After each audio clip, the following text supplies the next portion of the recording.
अच्छा जी, आज हमारी बेसिक्स की तीसरी क्लास है और हमने आज का डेट हो जाएगी 3/9/21 और आज इसकी थर्ड क्लास है। अच्छा जी, क्विकली रिकैप कर लेते हैं कि हम लोगों ने क्या किया था। हमने डिस्कशन किया था अकाउंटिंग का, क्या था जल्दी बता दीजिए। प्रोसेस है जिसमें हम लोग इंफॉर्मेशन प्रोवाइड करते हैं जिसका ताल्लुक बिजनेस ट्रांजैक्शन से होता है।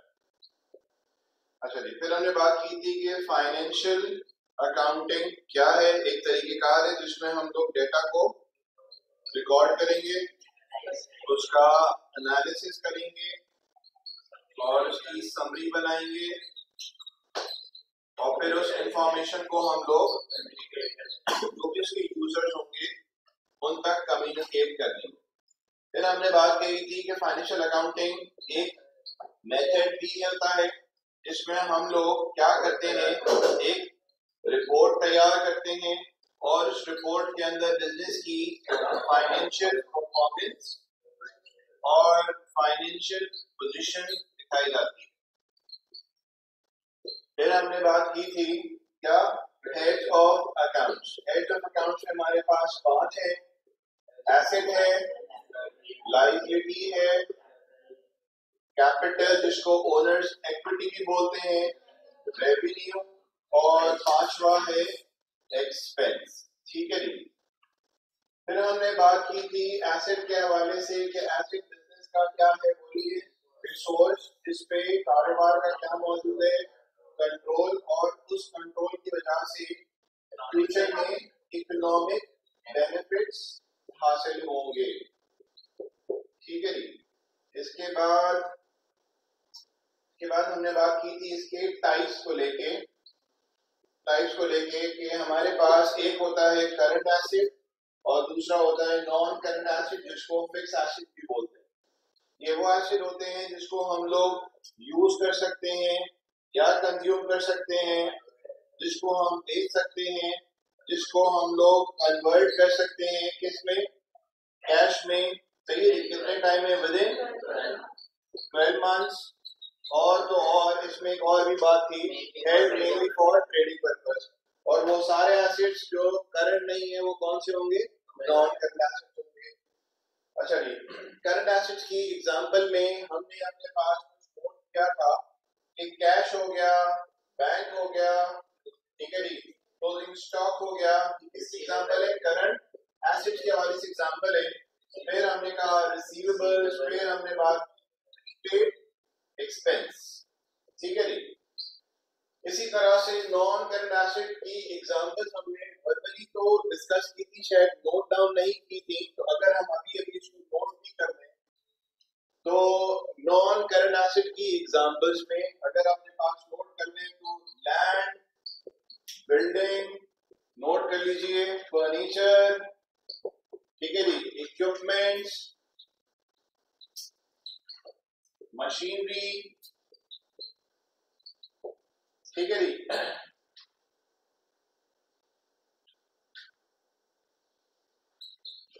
एटसेट्रा। एक आप चले व्हीकल भी मेंशन कर दें, व्हीकल एटसेट्रा, यानी कि ये वो एसेट्स हैं जो कि हमने खरीदे हैं या बनाए हैं किस लिए, इस्तेमाल करने के लिए। एक किसकी एग्जांपल है, नॉन करंट एसेट की एग्जांपल है।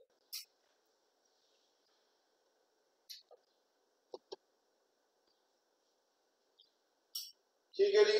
इसके बाद हम लोगों ने क्या डिस्कस किया था,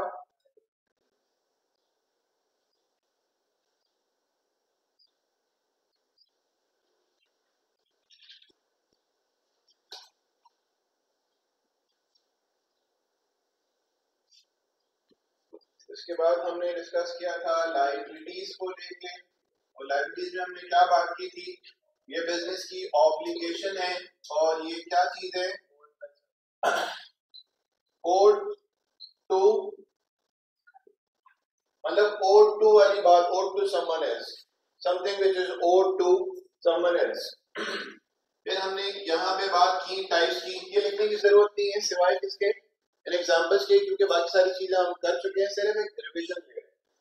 टाइप्स में हमारे पास क्या आया, करंट लायबिलिटी, और दूसरा कौन सा आया, नॉन करंट लायबिलिटी या long term liability. Current liability क्या है, जिसको एक्सपेक्ट किया जा रहा है कि हम 12 महीने में सेटल करेंगे, और तो और उस लायबिलिटी का ताल्लुक किससे है, ट्रेडिंग से। एग्जांपल हमने क्या ली थी, पेबल्स हमने एग्जांपल ली थी, हमने एग्जांपल ली थी शॉर्ट टर्म लोन्स की एग्जांपल ली थी, और फिर हमने एग्जांपल ली थी बैंक ओवरड्रॉन। बैंक ओवरड्रॉन क्या है, एक फैसिलिटी है जो आप बैंक से लेते हैं, और बैंक हर कस्टमर को नहीं देता, अपने खास कस्टमर को देता है।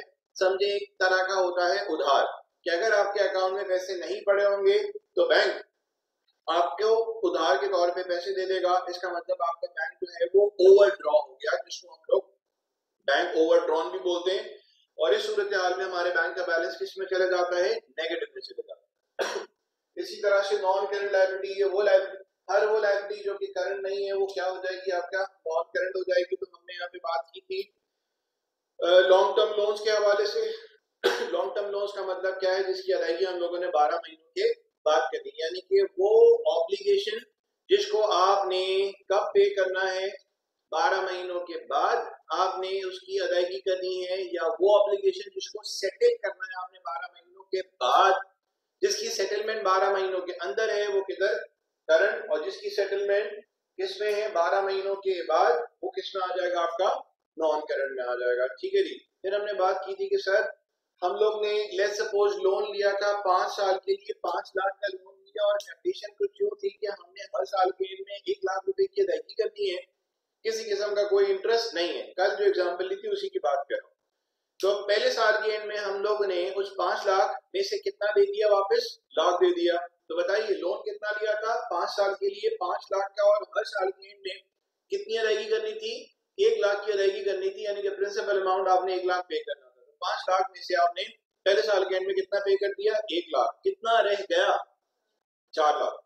अब ये जो 4 लाख है ये हमारी टोटल लायबिलिटी तो है, लेकिन इस 4 लाख में से जो लाख रुपया है वो अगले 12 महीनों में मुझे जाता हुआ नजर आ रहा है, ठीक। और जो बकिया रह गया आउट ऑफ 4 लाख, जो 1 लाख है वो नजर आ रहा है अगले 12 महीनों में सेटल होता हुआ, और जो बकिया रह गया 3 लाख, ये आगे आने वाले 12 महीनों में क्या होगा, बोलिए, ये 12 महीनों के बाद जाके क्या होगा, बोले, सेटल हो। यानी कि वो अमाउंट जिसकी अदायगी 12 महीनों के अंदर होनी है, यानी कि आज आप जिस पॉइंट पे खड़े हैं, लेट्स सपोज मैं खड़ा हूं पहले साल के एंड में, तो मुझे कितने साल बकिया नजर आ रहे हैं जिसमें हमने कर्ज अदा करना है, 4 साल। अब अगर आज मैं खड़ा हूं let's suppose year and 31 December 2001, let's suppose 2001 31 दिसंबर में खड़ा हूं, तो आप मुझे बताइए 2002 31 दिसंबर तक कितना अमाउंट जाना है, 4 लाख जाना है, लाख जाना है, एक कितना जाना है, 1 लाख जाना है। मैं आज किस डेट पे खड़ा हुआ हूं, 31 दिसंबर 2001, लेट्स सपोज आज डेट है 31 दिसंबर 2001, सही है जी, 1 लाख अदा कर चुका हूं। अब कितना बाकी रह गया, बोलिए, 4 लाख। अब उस 4 लाख में से जो 1 लाख है, सही है जी, वो 31 दिसंबर 2002 तक क्या हो जाना है, बोले, पे ऑफ हो जाना है। तो जो बकिया रह गया कितना, बोले, 3 लाख, वो 12 महीनों के बाद पे होना है। तो टोटल लायबिलिटी हमारी पहले साल के एंड में कितनी रह गई थी, 4 लाख, जिसमें से 1 लाख क्या है, बोलिए, करंट है, और बकिया जो 3 लाख है, सॉरी, वो क्या हो जाएगा, आपका नॉन करंट हो जाएगा। ये कुछ बात हुई थी हमारी कल। फिर हमने बात की किस हवाले से, कैपिटल के हवाले से, इस पे भी हमने जरा तफसीली गुफ्तगू की थी, और हमने कहा था कि कैपिटल क्या है, रिसोर्सेज। कैपिटल के बारे में हमने बात की थी, रिसोर्सेज जिसको सप्लाई करता है कौन, ओनर, किधर, बिजनेस में, ठीक है जी। इतनी सिंपल सी बात की थी। और रिसोर्सेज में हमने बोला कि अगर आप मिसाल के तौर पे कारोबार शुरू करना चाहते हैं और आपके पास कुछ फर्नीचर पड़ा हुआ है, कुछ इक्विपमेंट पड़े हुए हैं, सही है जी, कोई मशीनरी या कोई व्हीकल पड़ी हुई है, और आपने बोला भाई मेरे पास ये है और कुछ पैसे हैं और मैं कारोबार शुरू कर रहा हूं, तो अगर आपके पास मिसाल के तौर पे फर्नीचर पड़ा हुआ था, उसकी कीमत थी 1 लाख रुपए, आपके पास कोई इक्विपमेंट पड़ा हुआ था जिसकी कीमत थी 2 लाख रुपए, और आपके पास कुछ कारोबार करने के लिए 5 लाख रुपए पड़े हुए थे, तो आप मुझे बताइए, सुनो, आपके पास इक्विपमेंट कितने का पड़ा हुआ था, लेट्स सपोज अभी बात कर लेते हैं, आपके पास इक्विपमेंट पड़ा हुआ था कितने का, बोलिए, लेट्स सपोज 2 लाख का, कितने का, 2 लाख का।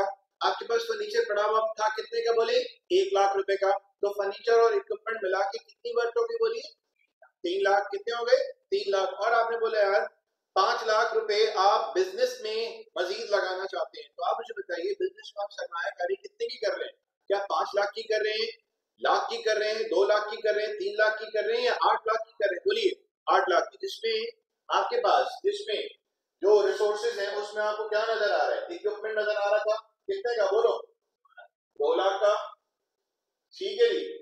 आपको फर्नीचर कितना नजर आ रहा था, बोलिए 1 लाख का नजर आ रहा था। और बच्चा आपने क्या लगाया था, बोले कैश कितना, 5 लाख। तो ये कितना हो गया, 8 लाख हो गया। इसका मतलब ये रहे आपके कारोबार करने के लिए रिसोर्सेस। सही है जी, आगे बढ़ सकते हैं। ये बात हुई। और फिर हमने एक छोटी सी डायग्राम बनाई, तो क्या डायग्राम थी, ये रहा ओनर, ये रहा बिजनेस, और ये रहा कौन, supplier of goods and services. ठीक है जी, ये रहा ओनर, ये रहा बिजनेस, और ये रहा supplier of goods and services. जब ओनर कारोबार में सरमाया लगाता है तो वो सरमाया कारोबार के पास आता है। तो ओनर और बिजनेस दोनों क्या है, एक है, अलग है, सर दोनों अलग है। तो इसका मतलब जब इनमें अलग अलग है, तो इसका मतलब जब ओनर ने बिजनेस में सरमाया लगाया तो बिजनेस की जिम्मेदारी बन गई, इसने किसको कमा के देना है, ओनर को। तो इसका मतलब business is liable towards owner, business is liable towards owner. तो इसका मतलब बिजनेस की लायबिलिटी है ओनर की तरफ, क्योंकि ओनर ने बिजनेस में सरमाया लगाया है। और जब बिजनेस माल खरीदता है या सर्विसेज लेता है supplier of goods and services से, तो यहाँ पे भी बिजनेस क्या हो जाएगा, टुवर्ड्स सप्लायर क्या हो जाएगा, बोलिए बिजनेस की क्या क्रिएट हो जाएगी, लायबिलिटी क्रिएट हो जाएगी। तो इन दोनों को डिफरेंशिएट करने के लिए बिजनेस लायबल टुवर्ड्स ओनर भी है, business liable towards supplier of goods and services भी है। तो दोनों लायबिलिटी है, दोनों को डिस्टिंग्विश करने के लिए हमने यहाँ पे वर्ड का मेंशन किया, स्पेशल का। तो जब ओनर कारोबार में सरमाया लगाता है, तो सरमाए को किस नाम से पुकारा जाता है, कैपिटल के नाम से। किस नाम से पुकारा जाएगा, बोलिए कैपिटल के नाम से पुकारा जाएगा। और कैपिटल जब कारोबार में आता है, सही है जी, तो वो कैपिटल कारोबार के लिए उसकी क्या चीज बन जाता है, सर उसके लिए कारोबार के लिए वो क्या बन जाता है, एक स्पेशल लायबिलिटी बन जाती है। स्पेशल लायबिलिटी कैसे बन जाता है, किसकी तरफ स्पेशल लायबिलिटी बनता है, टुवर्ड्स ओनर। तो कैपिटल जो है वो उर्दू में हम बोलेंगे कारोबार का सरमाया है। और ये जो सरमाया लगाया गया है ओनर की तरफ से कारोबार में, तो बिजनेस की यहाँ पे, कारोबार की यहाँ पे एक स्पेशल किस्म की एक ऑब्लिगेशन अराइज हो गई है, जिम्मेदारी अराइज हो गई है कि उसने इन रिटर्न किसको कमा के देना है, बोलिए ओनर को कमा के देना है। तो हमने यहाँ पे क्या बोला था, दिस इज स्पेशल लायबिलिटी। यहाँ तक हमने कल का डिस्कशन किया था, ठीक है जी। साथ साथ हमने एक कॉन्सेप्ट भी पढ़ा था जिसका नाम क्या है, सेपरेट एंटिटी कॉन्सेप्ट। और वो भी क्या बोलता है, कि ओनर और बिजनेस दोनों एक है, अलग है। ओनर और बिजनेस दोनों क्या है, अलग है। वैसे ये बिजनेस है किसका, ओनर का ही है, लेकिन अकाउंटिंग में जो हम रिकॉर्डिंग करते हैं वो ओनर के हवाले से नहीं, ओनर के नजरिए से नहीं, किसके नजरिए से कर रहे होते हैं हम लोग, बिजनेस के हवाले से कर रहे हैं। क्लियर हो गई बात। अच्छा जी, इसी के नीचे हम लोग यहाँ पे एक चीज डिस्कस करने जा रहे हैं जिसको नाम देते हैं हम लोग अकाउंटिंग इक्वेशन का। ये सारा कैपिटल के अंदर ही डिस्कशन चल रहा है। अभी तक हम लोग रेवेन्यू पे नहीं गए, अभी तक हम लोग एक्सपेंसेस पे भी नहीं गए, ना हम लोग रेवेन्यू पे गए ना एक्सपेंसेस पे गए। अभी हम लोग कहाँ पे हैं, कैपिटल पे ही हम लोग अभी रुके हैं। अच्छा जी, अकाउंटिंग इक्वेशन, सर ये क्या है, जरा बात कर लेते हैं। आपने कारोबार में 1 लाख रुपए लगाए, या कहते हैं आपने कारोबार स्टार्ट किया 10,000 रुपए कैश से। आपने कारोबार स्टार्ट किया 10,000 रुपए कैश से, ठीक है जी। तो बताइए कैश कारोबार के लिए, कारोबार का क्या है, बोलिए एसेट तो है, लेकिन इस रिसोर्स में जो इजाफा हुआ है वो किस वजह से हुआ है, क्या कारोबार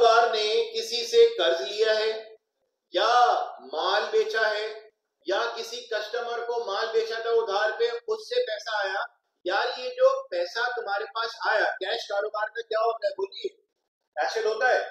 इस कैश में, इस एसेट में इजाफा हो रहा है या नहीं हो रहा? सर इजाफा तो हो रहा है, लेकिन इस इजाफे की वजह क्या है? आप क्या कर रहे हो? सर मैं तो कारोबार में ये पैसा लगा रहा हूं, इंजेक्ट कर रहा हूं, मैं तो कारोबार में ये सरमाया लगा रहा हूं। तो इसका मतलब जब मैं कारोबार में सरमाया लगा रहा हूं तो एक तरफ तो एसेट्स में क्या हो रहा है बोलिए, इजाफा हो रहा है, और इस एसेट में इजाफे की जो वजह बन रही है, जो वजह बन रही है वो क्या है? कारोबार का सरमाया। तो यहाँ देखें दोनों साइड हमारी यहाँ पे क्या हो रही है बोलिए, शाबाश जल्दी से बताइए। बराबर। मैं दोबारा बोलता हूँ, आपने कारोबार शुरू किया कितने सरमाए से बोले? 10,000। तो एक तरफ आपका सरमाया तो बढ़ा कारोबार का, एक तरफ कारोबार का सरमाया तो बढ़ा, ठीक है, कितने से बढ़ा बोलिए? 10,000 से बढ़ा। क्या वो सरमाया आपने इक्विपमेंट की सूरत में किया, फर्नीचर की सूरत में किया, मशीनरी की सूरत में किया, किस सूरत में आपने उस सरमाया लगाया? किस सूरत में आपने लगाया? क्या इक्विपमेंट की, मशीनरी की, व्हीकल की, किस सूरत में आपने वो सरमाया कारी की है? बताइए, शाबाश। कैश की सूरत में। तो कैश जो है वो बिजनेस का क्या है बोले? एसेट। तो एसेट में इजाफा तो हो रहा है, दूसरी तरफ कारोबार का सरमाया भी बढ़ रहा है। इसको हम भी बोल सकते हैं कि कारोबार का सरमाया बढ़ रहा है, और सरमाया जो हम लेके आ रहे हैं वो किस सूरत में बोले? कैश की सूरत में। तो जितने हमारा कारोबार का सरमाया होगा, जितना हमारा कारोबार का सरमाया होगा, उतने ही हमारे क्या होंगे बोलिए? रिसोर्सेज। उतने ही हमारे क्या होंगे? रिसोर्सेज। देखिए एसेट्स के लिए हमने कौन सा अल्फाज इस्तेमाल किया था? रिसोर्स का अल्फाज इस्तेमाल किया था। एसेट के लिए हमने क्या किया था? रिसोर्स का अल्फाज इस्तेमाल किया था। अब देखें, अगर आपने कारोबार शुरू किया है कितने से बोले? शाबाश 10,000 रुपए कैश से। तो एक तरफ कारोबार का एसेट तो बढ़ रहा है, दूसरी तरफ कारोबार का सरमाया बढ़ रहा है। या इस बात को यूं ले लें, एक तरफ कारोबार का सरमाया बढ़ा, और सरमाया किस सूरत में बढ़ा है? कैश की सूरत में बढ़ा है। और कैश कारोबार का क्या है बोलिए? यहाँ पे एसेट है। तो एसेट हमेशा किसके बराबर होगा बोलिए? कैपिटल। या कैपिटल हमेशा किसके बराबर होगा बोलिए? एसेट के। अब हुआ कुछ यूं कि सर ये तो वो पैसा था जो ओनर ने अपनी जेब से लगाया, ये तो वो पैसा था जो ओनर ने अपनी जेब से लगाया, ठीक है जी, और दोनों साइड यहाँ पे क्या हो गए? क्या हो जाएंगे बोलिए? बराबर। अब क्या हुआ? सर कारोबार करने के लिए हमने कुछ 5,000 रुपए का कर्जा लिया। कितने का कर्जा लिया बोलिए? 5,000 का। तो आप बताओ यहाँ पे कितना हो जाएगा? शाबाश 15,000 हो जाएगा। कितना हो जाएगा? 15,000। अब बताइए, ये जो 15,000 है, सही है, 10,000 किसने लगाया है? ओनर ने, सही है जी, अपनी जेब से लगाया। और ये जो 5,000 है ये भी किसने लगाया? कारोबार ने, ओनर ने। लेकिन ये जो 5,000 है ओनर ने अपनी जेब से नहीं लगाया, ओनर ने कर्जा लिया और कारोबार में लगाया। देखिए आपके पास 10,000 रुपए थे अपने जाती, जो आपने कारोबार में लगाए। तो कारोबार का क्या एसेट बढ़ा या नहीं बढ़ा बोलिए? बढ़ा। ठीक, कितने आपने अपनी जेब से लगाए? 10,000। फिर क्या हुआ? आपने कर्जा किसी दोस्त से या बैंक से लिया, कितने का बोले? 5,000 का, सही है जी, और उस अमाउंट को भी आपने कहां लगा दिया बोलिए? कारोबार में लगा दिया। तो इसका मतलब 10,000 से भी एसेट बढ़ रहा है और 5,000 से भी एसेट बढ़ रहा है। लेकिन ये जो 5,000 से बढ़ रहा है ये वो पैसा है जो आपने अपनी जेब से नहीं लगाया, किसी की जेब से आपने निकलवाए वो पैसे। तो आपके लिए वो बना क्या? उधार हुआ, लोन हुआ, और एसेट तो आपका बढ़ गया। सही है जी। क्या आपका सरमाया बढ़ा है या आपका कर्ज बढ़ा है?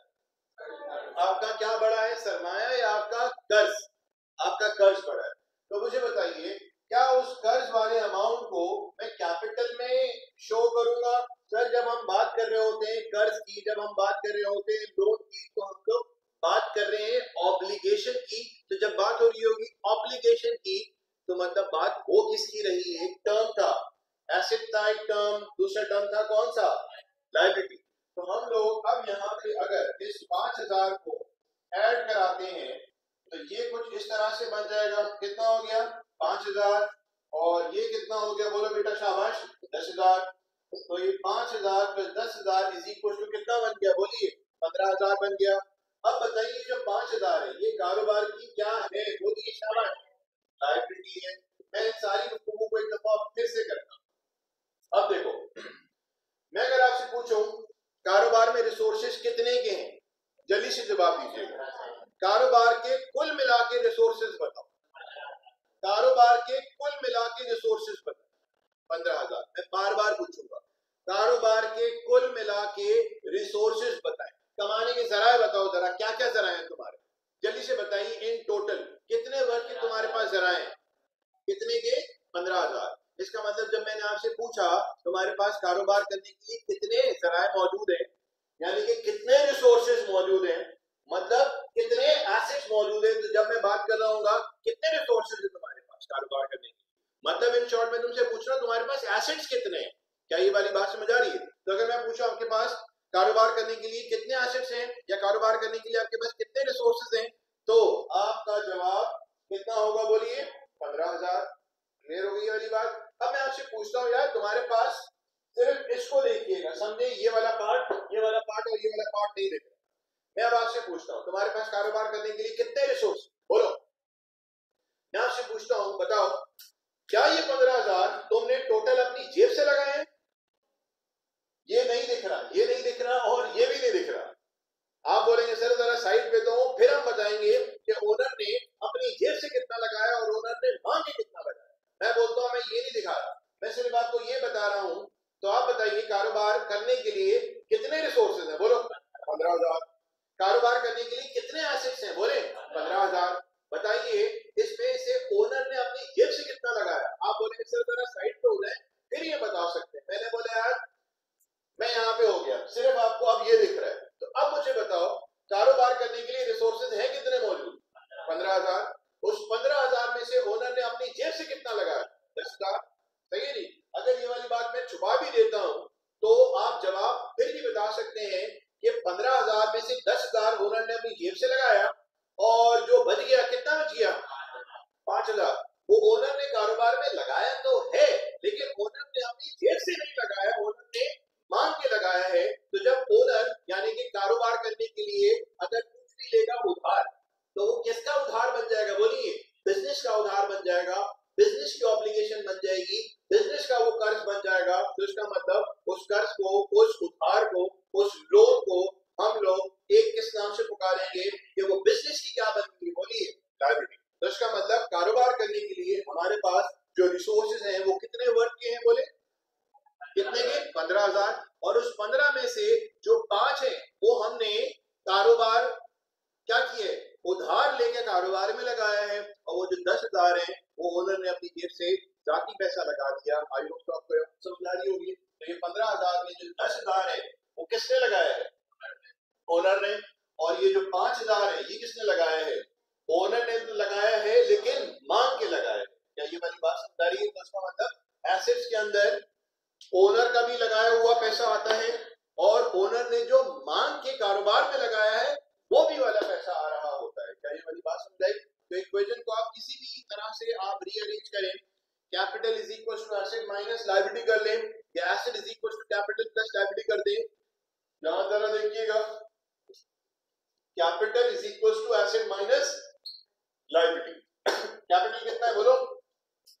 टोटल बता रहे हैं 10, एसेट्स कितने हैं? 15, और लायबिलिटी कितनी है, बोलिए? 5। मतलब अगर आप इस तरह से भी इक्वेशन को रखते हैं तो इक्वेशन आपकी बराबर ही आएगी। तो अकाउंटिंग इक्वेशन हमारी यहाँ पे क्या बन रही है? Capital is equal to asset minus liability कहें, या asset is equal to capital plus liability कहें। दोनों सूरत हाल में हमारी इक्वेशन जो है वो हमेशा क्या होनी है? बराबर ही होनी है। अपने पास ये चीज नोट कर।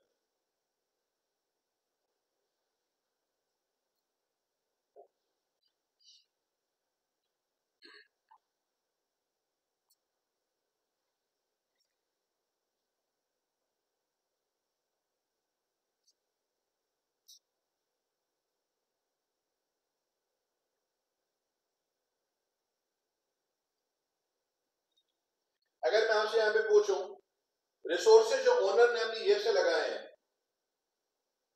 सही है नहीं? डन। वो जो रिसोर्स है वो क्या है? मुझे सिर्फ इसमें से आपने सिलेक्ट करके बता रहा हूं। सुनो, 1 2 3, ठीक है। मैं आपसे अब सवाल पूछूं, वो रिसोर्सेस जो ओनर ने अपनी जेब से कारोबार में लगाए, तो वो जो रिसोर्स है उसको क्या बोलते हैं? एसेट, सही है जी। और जो ओनर ने अपनी जेब से लगाए हैं उसको क्या बोलेंगे? देखो क्या था, कैपिटल की डेफिनेशन क्या थी? Resources which is supplied by the owner into the business. तो रिसोर्सेस जो ओनर ने अपनी जेब से लगाए हैं उसको क्या बोलते हैं? कैपिटल।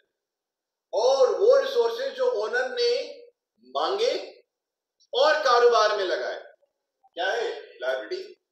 तो इसका मतलब रिसोर्सेज जो ये हैं इसके अंदर ओनर की तरफ से भी लगाए हुए हैं अपनी जेब से, और ओनर ने मांग के भी कहां लगाए हुए हैं? बोले कारोबार में। तो कैपिटल एक अलग चीज है और लायबिलिटी एक अलग चीज। क्या ये वाली बात समझ आ रही है? आगे बढ़ सकते हैं।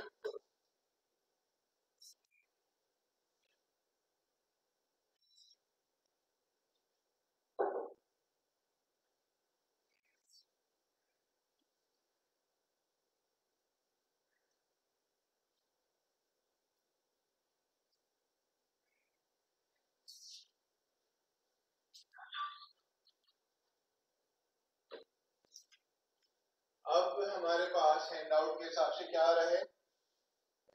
रेवेन्यू है ना।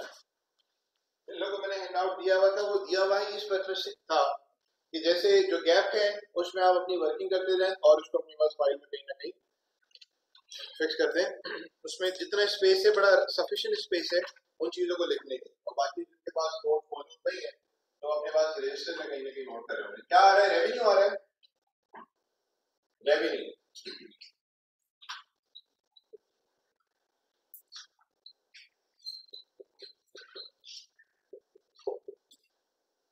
It is an income earn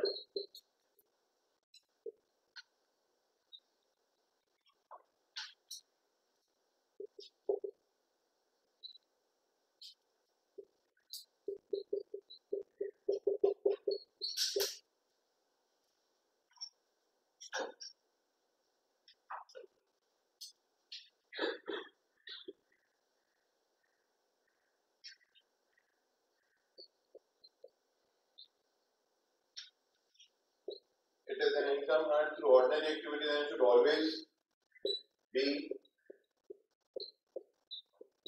reflected as a gross amount. It is an income earned through ordinary activities and should always be reflected as a gross amount.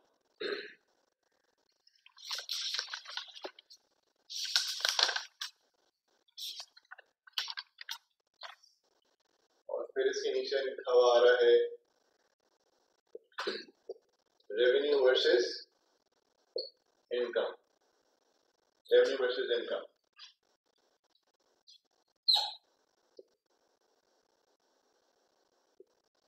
आमदनी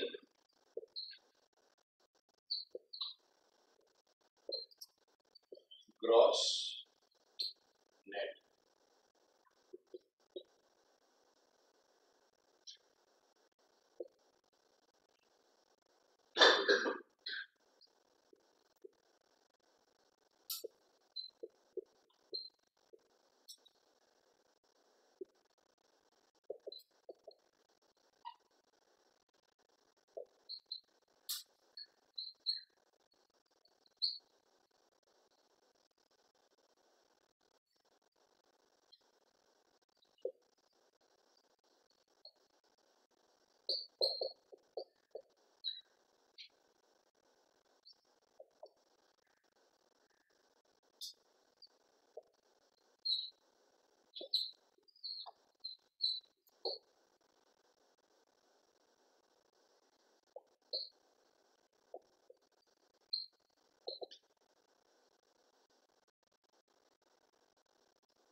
हाँ जी, जरा नोट करें।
कर लिया?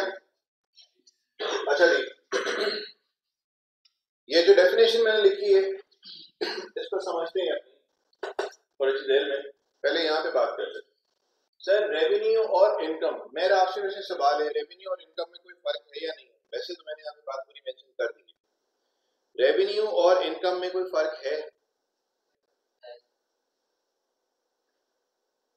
क्या फर्क है? वो तो मैंने लिख दिया। अगर मैं बात बोर्ड पे नहीं लिखता तो मैं थोड़ा सा आप लोग से खेल खेलता और फिर बहुत सारे डिफरेंट जवाब आते हैं। बिल्कुल सही कह रहे हैं। रेवेन्यू आमदनी है, इनकम भी आमदनी। रेवेन्यू भी आमदनी है, इनकम भी आमदनी है, ठीक। तो सर अगर दोनों आमदनी है तो कोई तो फर्क होगा। फर्क है ग्रॉस का, फर्क है नेट का। सर ये ग्रॉस क्या है? बिफोर डिडक्शन ऑफ एक्सपेंसेस, खर्चों की कटौती से पहले, यानी कि खर्चों को माइनस करने से पहले वाला अमाउंट जो होता है उसको हम लोग क्या बोलते हैं? रेवेन्यू। और खर्चों को जो माइनस करने के बाद वाला होता है उसको क्या बोलते हैं? इनकम। और इनकम जो है वो क्या होगा हमारा? Net amount. मैंने देखिए यहाँ पे क्या लिखा हुआ है, रेवेन्यू वर्सेस इनकम। तो इनकम भी क्या है बोलिए? आमदनी। और रेवेन्यू भी क्या है बोलिए? आमदनी। उर्दू में हम अपनी बात को यूं समझा रहे हैं कि अगर आपसे कोई पूछता है कि यार is there any difference between revenue and income, तो आप बोलेंगे नहीं सर, रेवेन्यू और इनकम दोनों सेम है, ठीक। अगर सेम है तो कोई तो फर्क होगा। सर फर्क है ग्रॉस का और नेट का। जब आपने ये बात कर दी ना तो बात ही सारी खत्म, क्योंकि फर्क है ही किसका? ग्रॉस का। और फर्क किसका है बोलिए? नेट का। डन। जब हम लोग खर्चे माइनस कर देते हैं तो जो बच जाता है वो होता है हमारा प्रॉफिट, जिसको हम लोग इनकम भी बोलते हैं। क्या ये वाली बात समझ आ रही है? इसी बात को अगर मैं यहाँ पे दिखाऊं कि आपने एक चीज बेची कितने में? बोले 1000 में। तो जो बेच रहे हैं उसको हम लोग नॉर्मली किस नाम से पुकारते हैं? सेल के नाम से, ठीक।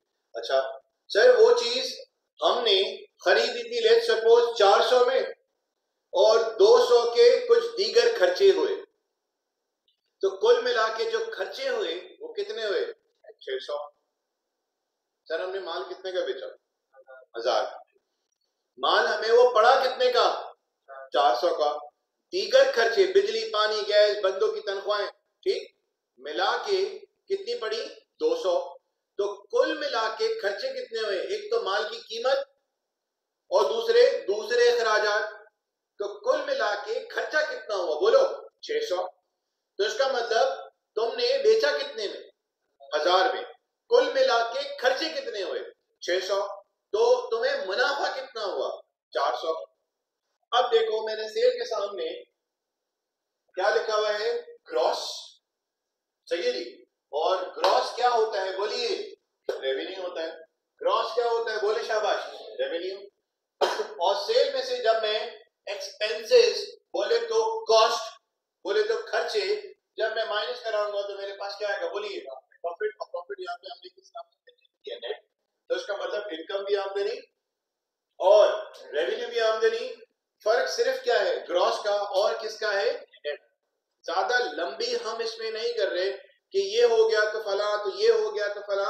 हमने सिंपल सी बात की है भाई, रेवेन्यू और इनकम में फर्क है। हाँ सर फर्क है, ग्रॉस और नेट का। बस ये ग्रॉस क्या होता है? खर्चों को माइनस करने से पहले। और नेट क्या होता है? खर्चों को माइनस करने के बाद। और नेट का मतलब ही क्या होता है? प्लस माइनस करने के बाद जो वैल्यू आती है ना उसको बोलते ही क्या है। जैसे कि आप कहीं जाते हैं, आपकी सैलरी है ग्रॉस 4 लाख रुपए, लेकिन जो आपकी नेट सैलरी है या जो टेक होम पे है वो तकरीबन 4.5 लाख 3.5 लाख रुपए। आपकी ग्रॉस सैलरी कितनी? ऐसे ही अज्यूम कर रहे हैं कितना? 4 लाख। और आप जो घर लेके जाते हो पैसे, वो लेके जाते हो 3,50,000 रुपए। तो आप मुझे बताएं, ये जो 350 है ये कटौती के बाद ही आ रहा होगा, और ये जो 4 लाख है कटौती से पहले वाला है। तो gross salary is 4 lakh, whereas net salary कितनी हो गई बोलिए? 3.5। क्या ये वाली बात समझ आई? तो प्लस माइनस करने के बाद जो भी वैल्यू आएगी उसको हम लोग क्या बोलेंगे, नेट बोलेंगे।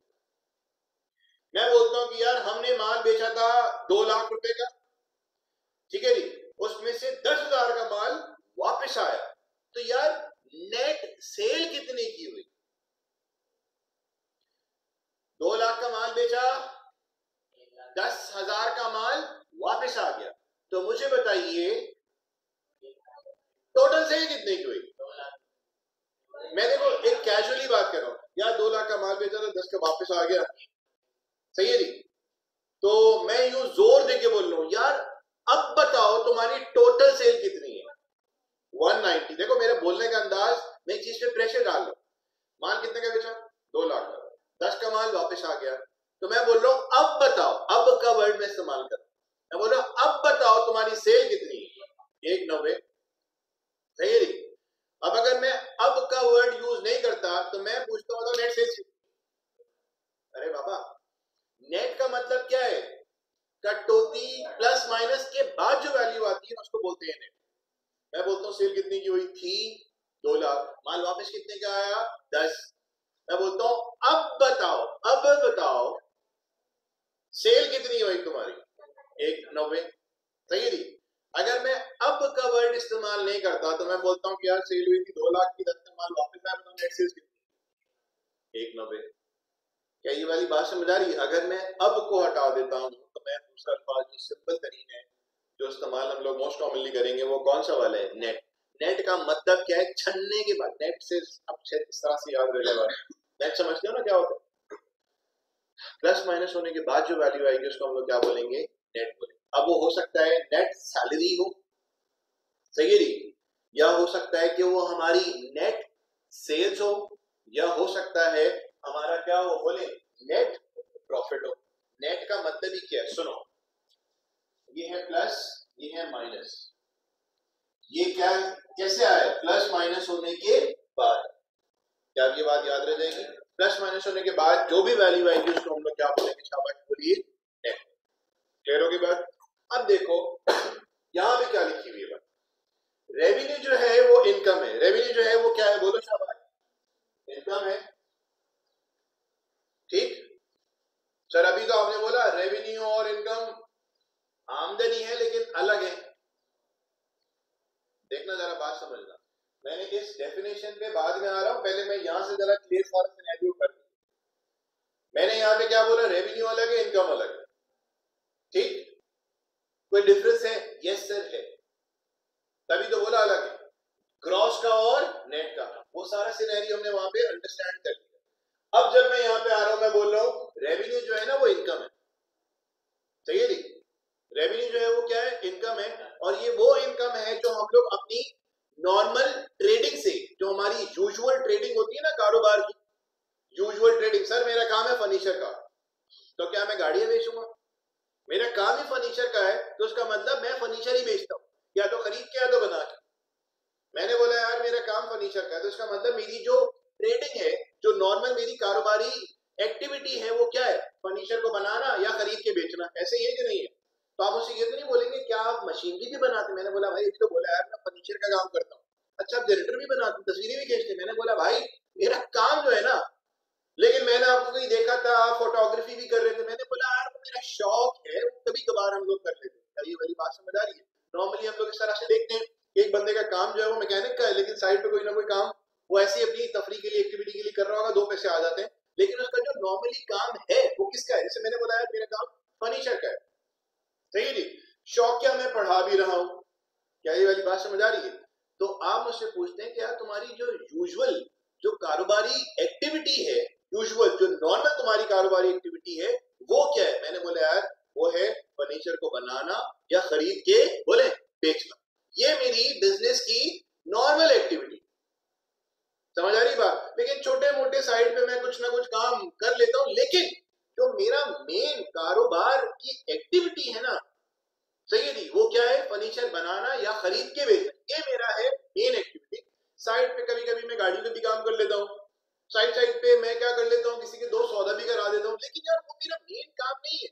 लेकिन मेरी जो बिजनेस की जो मेन एक्टिविटी है वो क्या है? फर्नीचर खरीदना या बना के क्या करना, बोलना, बेचना। तो रेवेन्यू जो है वो क्या है? इनकम है जो हम अर्न करते हैं, समझ लो अर्न करते हैं अपनी जो यूजुअल बिजनेस की जो यूजुअल ट्रेडिंग एक्टिविटी होती है, यहाँ पे हमने क्या लिखा हुआ थ्रू ऑर्डिनरी एक्टिविटी, यानी कि जिसको हम लोग क्या बोल रहे हैं हमारी बिजनेस एक्टिविटी जो नॉर्मली हम लोग कर रहे होते हैं, and should always be reflected as a बोले gross amount, as a gross amount that is, यहाँ पे मैं एडिशन कर रहा हूं, नेवर नेटेड अगेंस्ट एक्सपेंस। ये मैंने बात का इजाफा कर दिया। अगर आपने ग्रॉस का मीनिंग यहां पे समझ लिया था, ग्रॉस का मीनिंग यहां पे समझ लिया था, ठीक, तो ये जो मैंने ब्रैकेट में बात लिखी हुई है, तो अगर नहीं भी लिखता तो ग्रॉस का मीनिंग हम समझ चुके थे कि ग्रॉस का मतलब ही क्या है, कटौती से पहले वाला अमाउंट इज ग्रॉस और कटौती के बाद वाला अमाउंट क्या हो जाएगा बोले नेट। अब जरा डेफिनेशन देखो क्या लिखी हुई बात, मैं फिर एग्जांपल्स लेता हूं।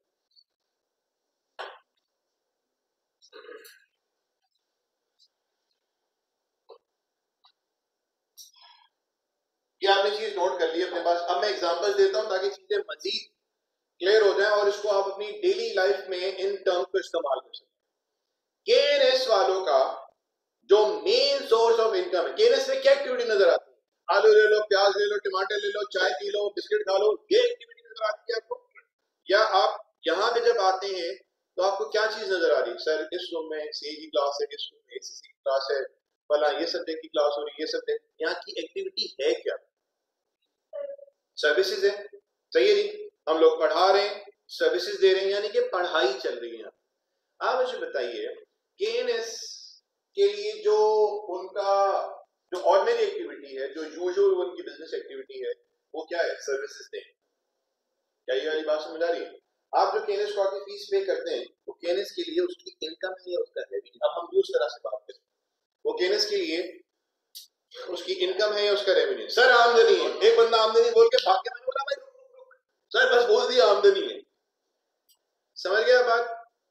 कुछ लोग होते हैं ना यार मस्ती की और एकदम भागे। मैंने बोला देखिए जो भागा है ना छोटा बोल के कि आमदनी है, बोला तो उसने सही है, मुझे इसको रोकना इसलिए था कि मैं सिर्फ पूछूं तो ग्रॉस की बात करें नेट की बात करें, ठीक? जब उसको पकड़ के कोई बंदा लेके, मैंने बोला अब बता तू क्या कह रहा था कि आमदनी तो है, ग्रॉस है नेट है? उसने बोला सर ये ग्रॉस है, क्योंकि जो फीस की वसूली की है ना, ये भी केएनएस की पॉकेट में नहीं गया। अभी सर 10 खर्चे हैं, उनको माइनस माइनस करके बिजली का बिल, पानी का बिल, 10 तरह के हमारे यूटिलिटी एक्सपेंसेस होते हैं, टीचर की सैलरी वगैरह, टीचर के शेयर वगैरह, जब वो सब कुछ माइनस कर देंगे उसके बाद जो बचेगा ना, वो भी सर केएनएस की आमदनी है, लेकिन उसको क्या बोलेंगे? नेट बोलेंगे। हमने बोला चल बात तूने सही बात बोली, बोला तो सही था कि आमदनी है, पैसे की जो वसूली हो रही है फीस की मद में, वो केएनएस के लिए क्या है? केएनएस का रेवेन्यू। डन। सारे खर्चे एक तरफ रखने के बाद और रेवेन्यू में से जब माइनस कराएंगे सारे खर्चे, तो अगर कुछ बच गया तो वो केएनएस का क्या होगा? मुनाफा होगा, जिसको हम क्या नाम देते हैं बोले? क्या नाम देंगे? प्रॉफिट का नाम देंगे या किसका नाम देंगे? इनकम का नाम। क्या ये वाली बात समझ आ रही है? अच्छा, यानी कि आप लोग जो केएनएस को फीस पे करेंगे वो केएनएस के लिए केएनएस का क्या होगा बोले? रेवेन्यू। हम 2-3 एग्जांपल लेंगे ताकि आपको समझ आ जाए कि कब मैंने रेवेन्यू का अल्फाज इस्तेमाल करना है और कब मैंने इनकम का अल्फाज। सर हम लोग ऊपर की तरफ जाते हैं तो हम देखते हैं एक कैंटीन भी है और देखते हैं फोटोकॉपी शॉप भी है। तो जिसने कैंटीन का सेटअप लगाया होगा, लेट्स अज्यूम कि वो केएनएस को 10,000 रुपए पर मंथ किराया दे रहा है, बिजली पानी गैस सब वही बेयर कर रहा है, लेकिन केएनएस को वो क्या दे रहा है बोले? पर मंथ 10,000 रुपए किराया दे रहा है, ठीक? और वो जो फोटोकॉपियर वाला है, लेट्स अज्यूम कि वो बिजली पानी जो भी है मशीनरी का, जो बिजली इस्तेमाल हो रही है, जो गैस इस्तेमाल हो रही है वगैरह वगैरह, वो खुद बेयर कर रहा है। केएनएस का उससे कोई ताल्लुक नहीं, बस मीटर लगा के दीजिए अभी ये तुम्हारा बिल है, तुम जानो तुम्हारा काम, हमें बस तुमसे 5,000 रुपए क्या है किराया चाहिए, अज्यूम कर। तो केएनएस वाला कैंटीन वाले से कितने पैसे ले रहा है? 10,000। और केएनएस वाला जो फोटोकॉपियर है उनसे कितने ले रहा है? 5,000। तो केएनएस आपसे भी वसूली कर रहा है और केएनएस उनसे भी वसूली कर रहा है। अब समझ के जवाब दें। तो केएनएस के पास लेट्स सपोज आपसे आ रहा है 15,000 पर बच्चा अज्यूमिंग, तो वो जो 15,000 केएनएस के पास आ रहा है, सही है फ्रॉम स्टूडेंट, वो केएनएस उसको किस में क्लासिफाई करेगा? रेवेन्यू मानेगा या इनकम? बोले शाबाश, रेवेन्यू। और केएनएस वाला जो पर मंथ फोटोकॉपियर से कितने? 5 और कैंटीन वाले से 10 जो ले रहे हैं, तो यार वो भी केनेस की आमदनी है या नहीं? आमदनी तो, लेकिन ये वो आमदनी है जो बिजनेस, जो मतलब उसकी ऑर्डिनरी एक्टिविटी है, यूजुअल एक्टिविटी बिजनेस की है, या ये बिजनेस की जो ऑर्डिनरी एक्टिविटीज है उससे हटके, उससे हटके। तो इसका मतलब वो जो कैंटीन वाले से 10,000 और जो फोटोकॉपी शॉप से कितना आ रहा है 5,000, कुल मिला के कितना आ रहा है बेटा? 15,000। वो जो 15,000 केएनएस वसूली कर रहा है, केएनएस की आमदनी तो है, लेकिन इसको रेवेन्यू नहीं बोलेंगे। उसके लिए कौन सा अल्फाज इस्तेमाल होगा? आई होप सो आपको कुछ बात समझ आई हो, क्योंकि रेवेन्यू इनकम नहीं है। इनकम रेवेन्यू इनकम तो है, लेकिन इनकम रेवेन्यू नहीं। हमने इसके ऊपर अच्छी खासी भी बात की। एक और एग्जांपल लेते हैं, फर्नीचर की बात कर लेते हैं, क्योंकि नर्सरी में हम लोग बैठे हैं। आप आए किसी दुकान पे, फर्नीचर शॉप पे, और आपने बोला मुझे फला फर्नीचर चाहिए, सही है नहीं? आपने बोला सर ये तो हमारे पास नहीं है, लेकिन बाकी आप हमारे पास वैरायटी देखना, अगर आपको ये चाहिए तो हम बिल्कुल आपकी खिदमत के लिए बैठे हैं। आपने बोला हाँ यार ये फर्नीचर चाहिए, मुझे दे दें। फर्नीचर वाले ने वो फर्नीचर आप लोग को 2 लाख रुपए का बेच दिया, सही है नहीं? आपने कहा कि मुझे फला किस्म की चाहिए चेयर, क्या वो आपके पास मौजूद है या नहीं है? मैंने बोला यार देखें, आप तो हमसे 2 लाख का माल ले लें, हम आपको 2 लाख की ये सेल कर देते हैं, माल चीज बेच देते हैं जो आपको चाहिए, लेकिन जो आप फला फर्नीचर की बात करें ना सर, वो हमारे पास नहीं है। आप एक काम करें, ये हमारा कार्ड पकड़े और आप इसी पट्टी में फला शॉप पे चले जाओ और उनको बता दें कि भाई इरफान भाई ने आपको हमें आपके पास भेजा है।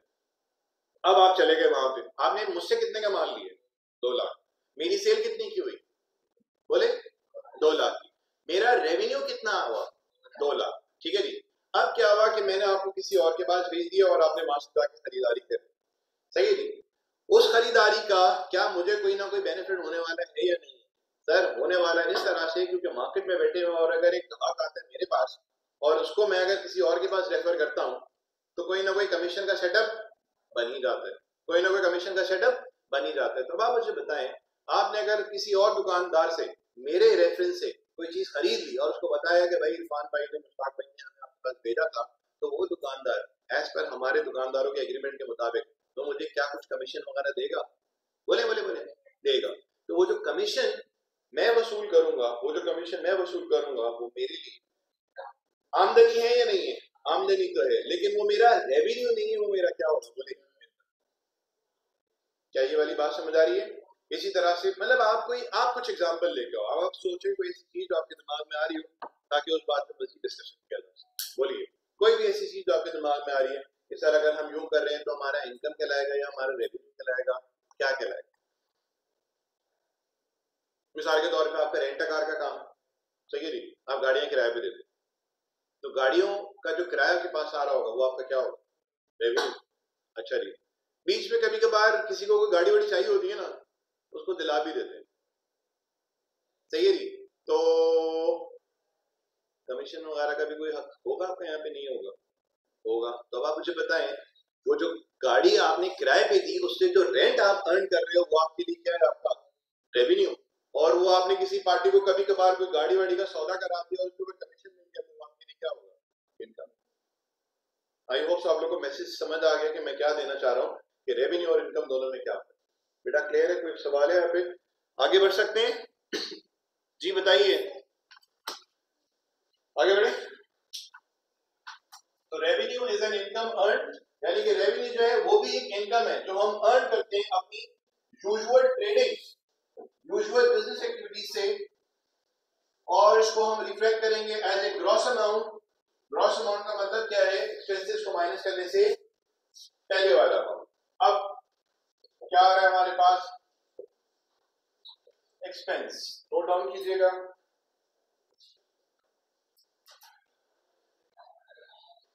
आउटफ्लो ऑफ इकोनॉमिक बेनिफिट्स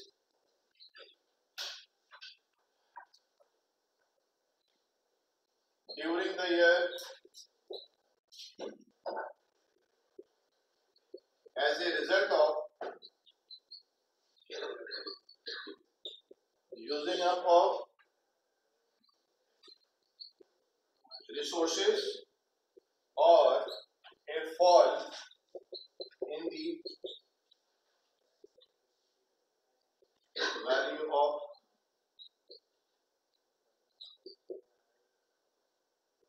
ठीक है जी, नोट करें अपने पास।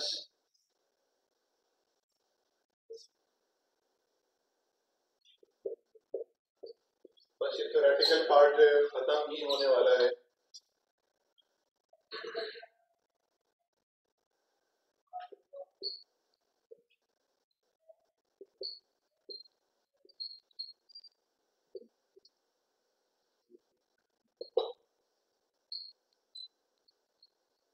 Revenue expense, capital expense.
ठीक है जी, कॉपी कर लिया।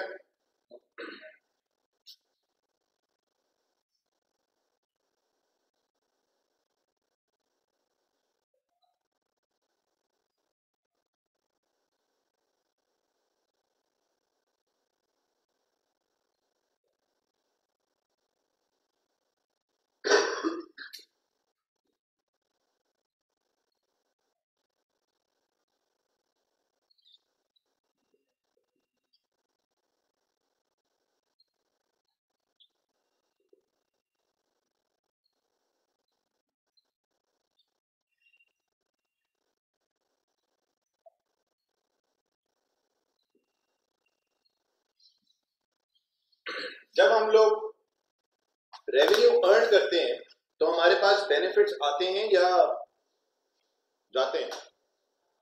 आते हैं। जब हम लोग रेवेन्यू अर्न करते हैं, सही, आई होप सो आप रेवेन्यू का वर्ड मैं कंफर्टेबली इस्तेमाल कर सकता हूं। जब हम लोग रेवेन्यू अर्न करते हैं तो बेनिफिट्स का इनफ्लो होता है या आउटफ्लो? जल्दी से बताइए। इनफ्लो। क्या वो इनफ्लो हमारी जेब में डायरेक्टली चले जाएगा? मेरे सवाल का जवाब देते जाइएगा।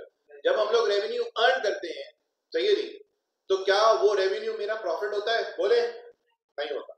सर जब हम लोग अपने एक्सपेंसेस को माइनस करते हैं तो उसके बाद अगर कुछ बचता है तो वो हमारी क्या है? जेब में जाता है। तो रेवेन्यू जब हम अर्न करते हैं तो बेनिफिट्स का इनफ्लो होता है।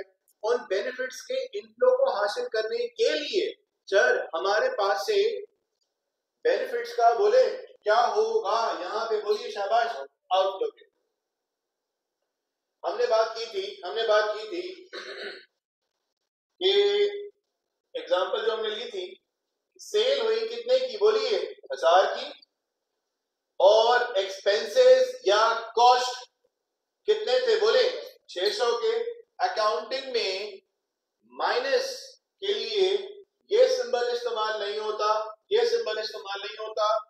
अकाउंटिंग में माइनस के लिए ब्रैकेट इस्तेमाल होता। ठीक होगी बात। अकाउंटिंग में सबट्रैक्शन के लिए क्या इस्तेमाल होगा? ब्रैकेट। तो 1000 माइनस 600 बोले कितना आया? 400। तो ये क्या हुआ हमारा? प्रॉफिट। तो मुझे बताइए रेवेन्यू हमने अर्न कितना किया? एग्जाम्पल के मुताबिक बोलिए कितना अर्न किया हमने? 1000। सही है जी। बेनिफिट्स का इनफ्लो तो हुआ, लेकिन उस बेनिफिट का इनफ्लो क्या टोटल मेरी पॉकेट में जाएगा?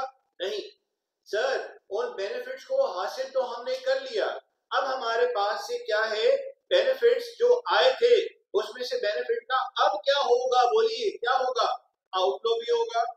क्या ये वाली बात समझ आ रही है? यानी कि जब बेनिफिट्स का इनफ्लो हो रहा था, जब हम लोग अर्न कर रहे थे, तो हमने कौन सा अल्फाज इस्तेमाल किया था? रेवेन्यू का। अब हम लोग यहाँ पे कौन सा अल्फाज इस्तेमाल करने जा रहे हैं? एक्सपेंसेस का। एक्सपेंसेस को आसान अल्फाज में बोलेंगे खर्चा, एसेट को बोलेंगे मलकियत, ठीक एक अल्फाज में।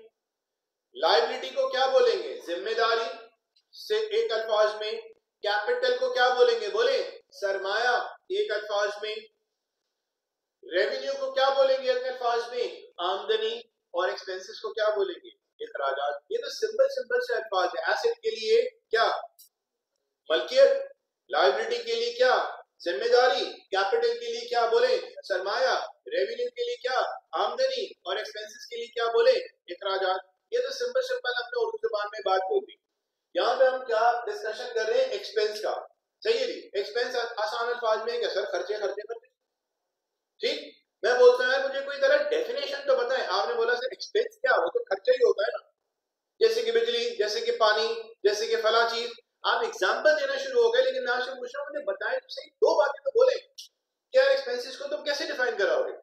तो आपने शुरू किया सर जब हम कोई चीज इस्तेमाल करते हैं तो उसका जो एक्सपेंस होता है, मतलब मैंने बोला फिर एक्सपेंस, तो आप एग्जांपल दे रहे हैं। आप मतलब अगर इसके हवाले से दो बातें इसकी तारीख में बयान करना चाहें तो क्या बोलेंगे एक्सपेंसेस को लेके? सही जी। मैं इस पॉइंट पे लाके आपको मजबूर कर रहा हूँ, रादर दिन में आपको बोलूं एक्सपेंसेस तो खर्चे होते हैं। मैं यहाँ पे बोल रहा हूँ आउटफ्लो होगा किसका? बेनिफिट्स का। सही है जी। साल भर के दौरान। अरे भाई क्यों होगा सर? जब हम जगह को इस्तेमाल कर रहे हैं, लेट्स सपोज इस जगह को इस्तेमाल कर रहे हैं, ठीक, ये जगह हमने ली हुई है किराए पे, तो आप मुझे बताएं इसका किराया जो मैं दूंगा, इसका किराया जो मैं दूंगा, तो आप मुझे बताएं ये जगह मेरे लिए क्या बनी हुई? कमाने का जरिया बनी हुई। तो मैं इस जगह का जो किराया दूंगा, इस जगह का जो मैं किराया दूंगा, तो आप मुझे बताएं आउटफ्लो होगा किसका? बेनिफिट्स का। साल भर के दौरान। क्यों होगा? क्योंकि मैं उस रिसोर्स को क्या कर रहा हूँ? बोलिए इस्तेमाल कर रहा हूँ। जैसे कि मैं यहाँ पे इस्तेमाल कर रहा हूँ किस चीज को? फर्नीचर को इस्तेमाल कर रहा हूँ। तो फर्नीचर की वैल्यू वही की वही है, बढ़ रही है या कम हो रही है? बोले शाबाश। मैं फर्नीचर इस्तेमाल कर रहा हूँ तो फर्नीचर की जो वैल्यू है वो वही की वही है, बढ़ रही है या कम हो रही है? बोले प्लीज शाबाश, कम हो रही है। तो इसका मतलब जब मैं रिसोर्स को इस्तेमाल करूँ, ये बिल्डिंग इस्तेमाल हो रही है, तो आप मुझे बताइए इस बिल्डिंग को जब हम इस्तेमाल कर रहे हैं तो इसमें बिजली, पानी, गैस, ये सब इस्तेमाल हो रहा है या नहीं हो रहा? हो रहा है। तो इसका मतलब बिल्डिंग केनेस के लिए एक कमाने का जरिया है या नहीं? बोले। तो जब मैं इस रिसोर्स को इस्तेमाल करूंगा, जनरेटर जो रिसोर्स है, जब लाइट जाए तो जनरेटर चले, सही है नहीं? रिसोर्स क्या हुआ यहाँ पे? जनरेटर। रिसोर्स यहाँ पे क्या हुआ? बिल्डिंग। रिसोर्स यहाँ पे क्या हुआ? बोलिए फर्नीचर। रिसोर्सेज यहाँ पे क्या हुए? बोले व्हाइट बोर्ड। रिसोर्सेज यहाँ पे क्या हो गए? ये जो पूरा फॉल सीलिंग लगी हुई है, ये जो आपके पास क्या कहना चाहिए फिक्सचर्स एंड फिटिंग जो लगे हुए हैं, आप मुझे बताइए ये सारा केएनएस के लिए एक कमाने का जरिया है या नहीं है? मिसाल के तौर पे एक बंदा जो है उसका काम है डिलीवरी बॉय, लेट्स सपोज वो लोग को उठाता भी है, ड्रॉप भी करता है, लेता है वगैरह वगैरह। तो आप मुझे बताएं वो जो गाड़ी इस्तेमाल हो रही है वो उसके लिए कमाने का जरिया है या नहीं है? तो गाड़ी जब वो इस्तेमाल करेगा तो उसमें तेल पानी लगेगा या नहीं लगेगा? उसकी सफाई सुथराई होगी या नहीं होगी? उसकी रिपेयर एंड मेंटेनेंस होगी या नहीं होगी? सर वो गाड़ी उसके बंदे के लिए क्या है? बोले एक कमाने का जरिया है, एक उसके लिए रिसोर्स है। तो जब उसको आप इस्तेमाल करोगे तो यार खर्चे होंगे या नहीं होंगे? इस बिल्डिंग को इस्तेमाल कर रहे हो तो आप मुझे बताओ क्या ये बोर्ड इस्तेमाल हो रहा है? बोले क्या बोर्ड केएनएस के लिए कमाने का जरिया है या नहीं है? क्या इस बिल्डिंग के अंदर स्ट्रक्चर बना हुआ है, ये जो चेयर्स पड़ी हुई है, फर्नीचर डाला हुआ है और 10 चीजें इस्तेमाल में आ रही है, तो क्या ये केनेस के लिए कमाने का जरिया है या नहीं है? सर बिल्कुल है। तो जब ये रिसोर्स है केनेस के लिए, देखो रिसोर्स, समझ रहे हो क्या रिसोर्स? एसिड की जब हमने बात की थी तो हमने बोला था रिसोर्स, ठीक? तो जब हम उस रिसोर्स को इस्तेमाल करेंगे, जो हमारे कमाने के जरिए हैं, उसको जब हम इस्तेमाल करेंगे तो क्या खर्चे होंगे या नहीं होंगे? सर होंगे। तो यहाँ पे किसकी बात हो रही है? उन्हीं खर्चों की बात हो रही है, क्योंकि कब हो रहे हैं, क्यों हो रहे हैं? क्योंकि हम उन रिसोर्सेज को क्या कर रहे हैं, बोलिए, इस्तेमाल कर रहे हैं। तो जब हम रिसोर्स को इस्तेमाल करेंगे तो हमारे खर्चे तो होंगे। सर किस तरह से खर्चे होंगे? रिपेयर एंड मेंटेनेंस के हवाले से खर्चा होगा, उसकी ऑयलिंग फ्यूलिंग के हवाले से खर्चा होगा, और तो और देखा जाए वो जो रिसोर्स हम इस्तेमाल कर ले रहे हैं फर्नीचर, तो क्या उसकी वैल्यू वही की वही रहेगी, बढ़ जाएगी या कम हो जाएगी? कम हो जाएगी। अब जरा देखो, आउटफ्लो होने जा रहा है किसका? बेनिफिट्स का। तो सर क्या जब मैंने माल बेचा तो सारे बेनिफिट मेरी जेब में नहीं आएंगे? अरे यार कैसी बात करते हो? अगर तुमने 1000 का माल बेचा तो 1000 तुम्हारी पॉकेट में नहीं आएंगे, ठीक? उसमें से जो कुछ बेनिफिट्स तुमने हासिल किए थे ना 1000 में से, उसमें से कुछ बेनिफिट्स तुम्हारे पास से बोले क्या होंगे, जाएंगे। देखो क्या लिखी हुई बात, आउटफ्लो हो रहा है किसका, बोलिए, बेनिफिट्स का, साल भर के दौरान। सही है जी, ठीक? मैंने पूछा क्यों हो रहा है? सर वो बिल्डिंग इस्तेमाल कर रहे हैं तो सर बिजली तो देंगे ना। सर बिल्डिंग इस्तेमाल कर रहे हैं, सफाई सुथराई के लिए बंदा जो रखा हुआ है उसको पैसे तो देंगे ना। सर यहाँ पे जो टीचर आ रहे हैं वो जो सर्विसेज दे रहे हैं तो वो पैसा तो लेंगे ना, ठीक? सर ये स्टूडेंट आ रहे हैं, फर्नीचर इस्तेमाल हो रहा है, तो सर इसकी वैल्यू कम हो तो रही है ना, समझ आ रहे? सर ये जो एसी लगा हुआ है ये इस्तेमाल हो रहा है, ये भी केनेस के लिए कमाने का जरिया बना हुआ है, तो सर जब ये इस्तेमाल होगा तो सर इसकी वैल्यू भी कम होगी ना। मैंने बोला हाँ कम होगी, लेकिन तुमने तो बोला था कि यार ये चीज लगा दो, जैसा है वैसा को बनता नहीं। मैंने बोला सर बगैर बिजली के एसी चल सकता है?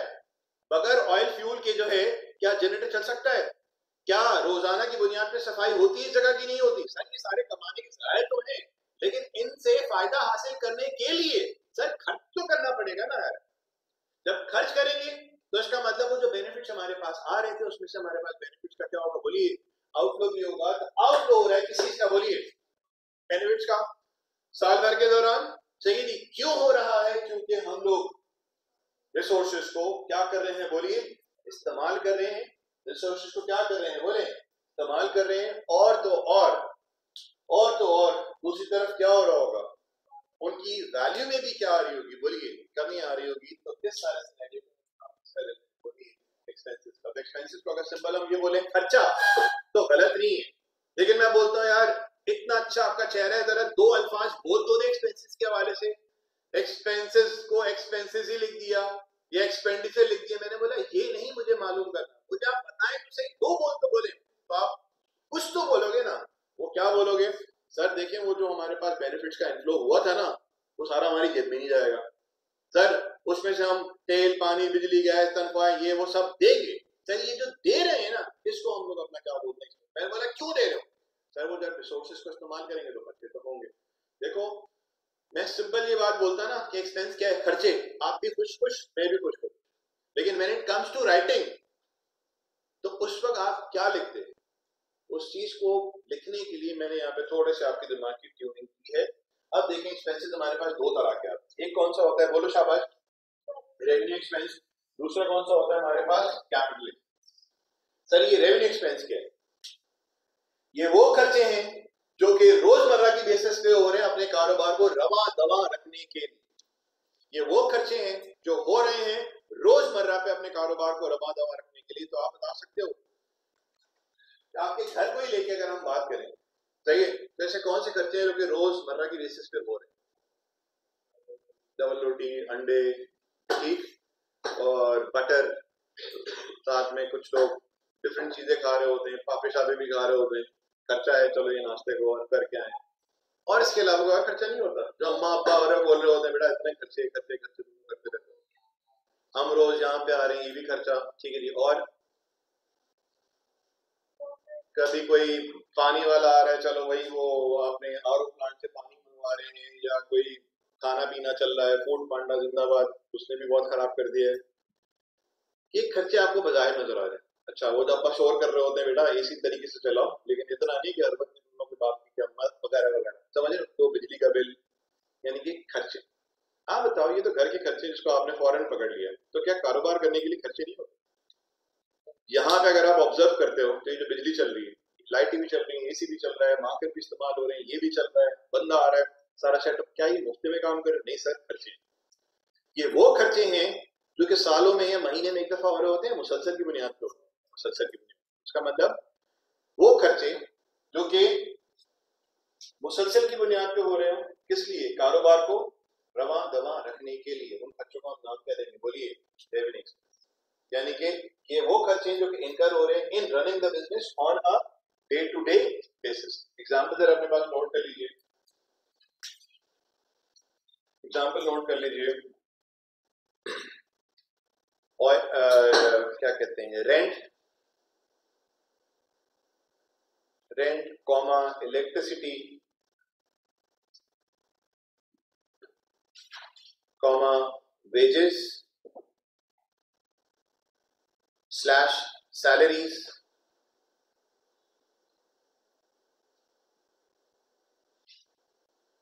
क्या लिखा हमने? रेंट लिखा और electricity, wages comma salary, advertisement slash marketing,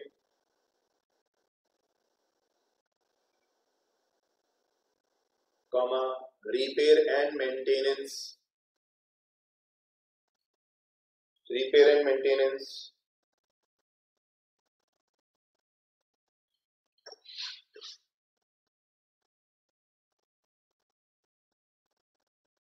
comma transportation,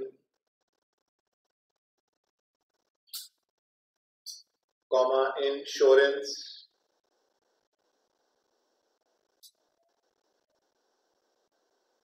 insurance etcetera ETC।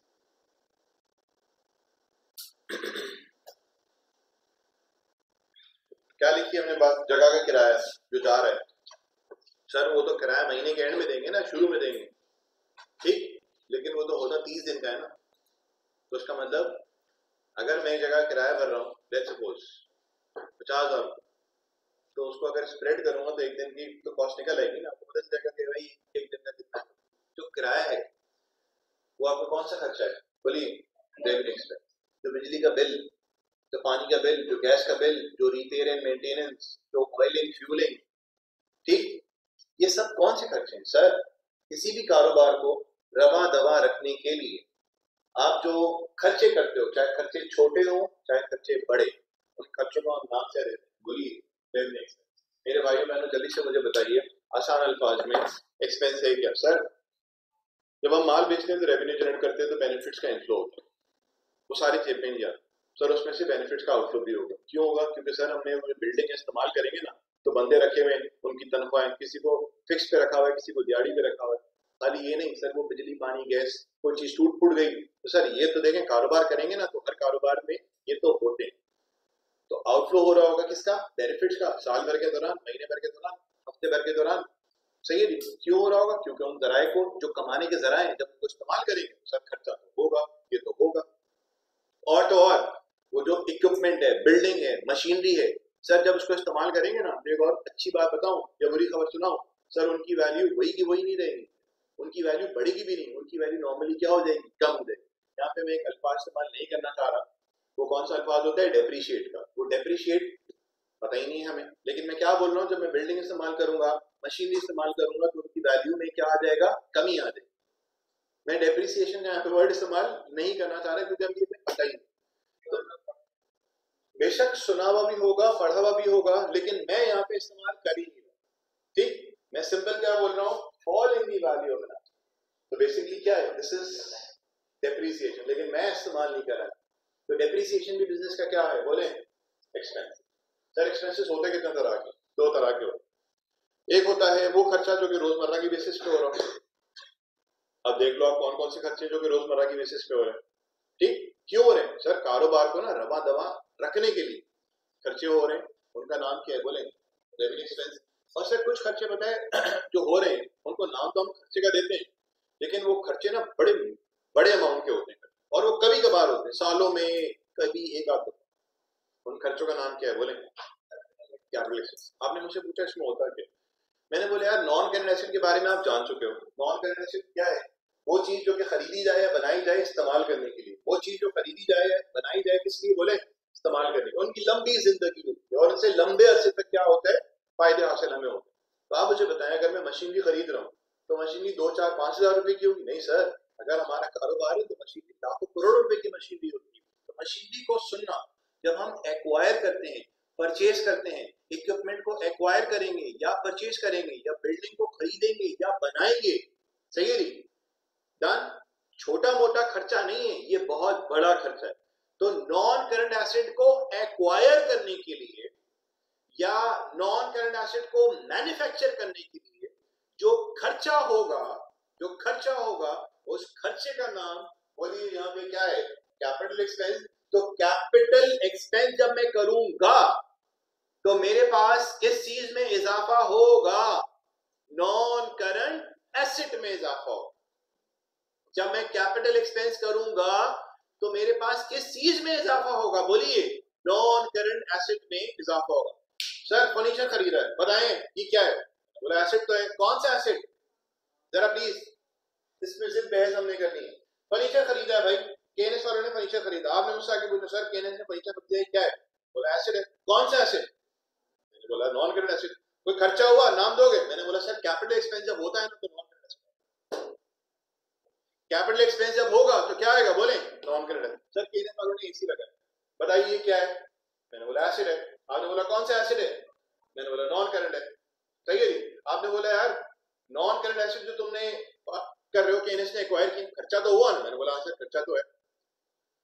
तो आपने बोला बिजली का बिल भी केएनएस दे रहा है, एसी भी खरीद रहा है, बिजली का बिल भी खर्चा है और एसी खरीद रहा है, ये भी खर्चा है। बोलते हैं ना इतना खर्चा करा दिया यार, जैसे अब्बा घर बना रहे होते हैं, यार इतना खर्चा करा दिया, ये अल्फाज इस्तेमाल हो रहा होता है। एक तरफ होता है कि यार तुमने एसी ज्यादा इस्तेमाल कर ली, इलेक्ट्रिसिटी ज्यादा कंज्यूम हो गई, तो ये भी खर्चा है।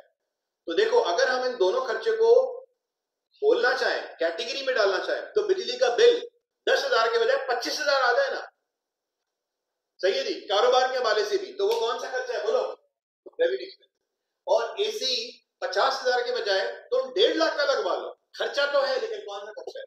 Capital expense. देखो प्लीज रटना नहीं है डेफिनेशन को, जो मैं कोशिश कर रहा हूं ना, डेफिनेशन लिख तो दी, उसको आपने खुद रिलेट करना। अब जैसे फॉर एग्जांपल केएनएस वालों ने अच्छा वाला कैमरा लगा दिया, सही है, कैमरे की लाइफ लेट्स सपोज 2, 4, 5 साल है, तो अब आप मुझे बताइए ये खर्चा केएनएस के लिए कौन सा होता है?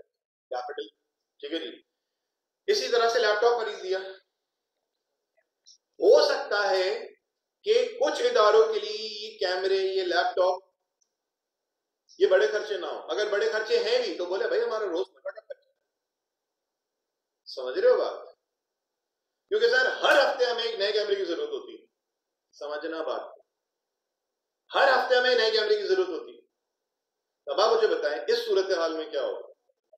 Revenue expense. सर हमने कैमरा ले लिया, आराम से 2-3 साल चलेगा सर, और इतनी मोटी रकम हमने देखी इसको खरीदा है, तो वो कौन सा हो जाएगा? Capital expense. ये वाली बात समझ आ रही है? यानी कि जो छोटे मोटे या बड़े खर्चे अगर हो रहे हैं और वो रोजमर्रा की बुनियाद पे हो रहे हैं, रिकरिंग नेचर है उनकी, बार बार हो रहे हैं, हफ्ते में, महीने में बार बार हो रहे हैं, तो सर वो कौन से खर्चे होंगे, चाहे छोटे चाहे बड़े? और कभी कभार अगर हो रहे हैं तो वो किस में आ जाएगा? बोलिए कैपिटल एक्सपेंस। कैपिटल एक्सपेंस मैं जैसे ही करूंगा तो बदले में कौन सा एसेट आएगा? बोले नॉन करंट। अब जरा देखो, इनकर होता है या तो किसी चीज को एक्वायर करने में, नॉन करंट एसेट को एक्वायर करने में, या तो इनकर हो रहा होगा किसी कोई increase value of a non current asset. क्या मतलब इसका? सर हमारे पास एक मशीनरी है, हमने उसको इस्तेमाल किया, उसकी 10 साल लाइफ, 2 साल इस्तेमाल किया, चाहिए जी, 2 साल हमने इस्तेमाल किया, और अब बताओ इसकी लाइफ रह कितनी गई? शाबाश 8 साल। हमने 2 साल इस्तेमाल करने के बाद इसके ऊपर एक करवाया खर्चा, सुनिएगा, करवाया खर्चा। उस खर्चे कराने की वजह से अब जो इसकी रिमेनिंग लाइफ वैसे कितनी रह गई थी? बोलिए 8 साल। खर्चा कराने के बाद अब जो इसकी टोटल रिमेनिंग लाइफ रह गई है वो हो गई है 12 साल। तो आप मुझे बताइए खर्चा जो हुआ उससे उसकी लाइफ वही की वही रही, गिर गई, या लाइफ बढ़ गई? बढ़ गई। तो इसका मतलब इजाफी कितने सालों तक मुझे उससे बेनिफिट होते हुए नजर आ रहे हैं उस खर्चे की वजह से? 4 साल, तो उसका मतलब इस तरह के खर्चे को नाम क्या देना बोलिए कैपिटल। इसके हवाले से और भी बहुत सारी बातें वक्तन फवक्तन करते रहेंगे, लेकिन फिलहाल अभी हमने इसको यहाँ पे रोकना। आगे मैं बढ़ रहा हूँ, आगे बढ़ रहा हूँ जी बेटा। किसकी एग्जाम्पल जरा अपने पास नोट कर लें। एग्जाम्पल जो नॉन करेंट एसेट हम एक्वायर कर रहे थे ना, सही है जी, यहीं पे मैं लिखूंगा परचेज ऑफ या एक्विजिशन ऑफ लैंड फर्नीचर, यानी कि यहाँ लिखते हैं acquisition slash purchase of, acquisition slash purchase of, acquisition slash purchase of land comma building comma plant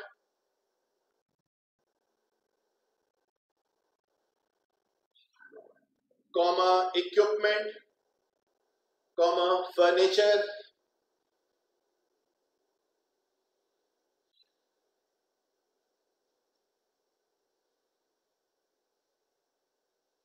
comma vehicles. जी अब बताएं एक्सेट्रा फुल स्टॉप। तो जब मैं इनको खरीदता हूं या जब मैं इनको बनाऊंगा, ठीक, खर्चा होगा या नहीं, बोले होगा। खर्चे का नाम कैपिटल। ये खर्चा हुआ तो क्या हुआ सर, एसेट आया। कौन सा एसेट आया? Non current. जरा प्लीज लिंक कीजिए। सर देख रहा हूं 4 महीने से आप एक बिल्डिंग बना रहे हैं, देख रहा हूं 6 महीने से एक मशीनरी बना रहे हैं आप, ठीक। मैंने बोला हाँ यार इस्तेमाल करनी, मशीनरी भी इस्तेमाल करनी। तो सर ये तो बहुत बड़ा खर्चा हो रहा है। मैंने बोला हाँ यार खर्चा हो रहा है। सर ये कौन सा खर्चा है? मैंने बोला यार इस तरह के खर्चे को ना हम नाम देते हैं क्या, क्या नाम देंगे? Capital expense. अच्छा सर ये खर्चा हो जाएगा तो फिर क्या हासिल हो? मैंने बोला ये जब खर्चा होगा, मुकम्मल हो जाएगा ना, जब ये बिल्डिंग कंप्लीट हो जाएगी, मशीनरी कंप्लीट हो जाएगी, खर्चा जो हो रहा है ना, इस खर्चे को नाम क्या दे रहा हूं, बोले। और इस एक्सपेंस के बदले जो हमारे कारोबार में चीज आ रही है, वो क्या आ रही है? तैयार होके बिल्डिंग, क्या हो रही है? तैयार होके मशीनरी। और बिल्डिंग या मशीनरी हमारे कारोबार का एक कमाने का क्या बन जाएगा, बोलिए, जरिया बन जाएगा। हमारा क्या तैयार हो जाएगा? एक रिसोर्स तैयार। क्या ये वाली बात समझ आ रही है? आहिस्ता आहिस्ता चीजें इंशाल्लाह मजीद और क्लियर होते जाएंगी। अब आगे बढ़ रहे हैं हम लोग डेबिट और क्रेडिट के हवाले से, डेबिट एंड क्रेडिट के हवाले से। एनी आइडिया कि डेबिट क्रेडिट क्या है? जी कोई बताएगा? Any idea about debit credit? हाँ जी। क्रेडिट यानी उधारी, डेबिट यानी ऑनर। क्रेडिट यानी कि उधारी और डेबिट मतलब ऑनर। अच्छा ये तो इनके जज्बात थे। आप लोग क्या जज्बात हैं? कुछ ना कुछ तो सुना होगा ना डेबिट क्रेडिट के हवाले से। अगर नहीं सुना तो आने जिसको आता, जो आ रहा है उसको बोलेंगे डेबिट, और जो जा रहा है उसको बोलेंगे क्रेडिट। इसका मतलब जब आप जा रही होंगे तो मैं बोलूंगा ओके क्रेडिट, तो आ रही होंगे ओके डेबिट। इसका मतलब आने को बोलते हैं डेबिट और जाने को बोलते हैं क्रेडिट। कोई और?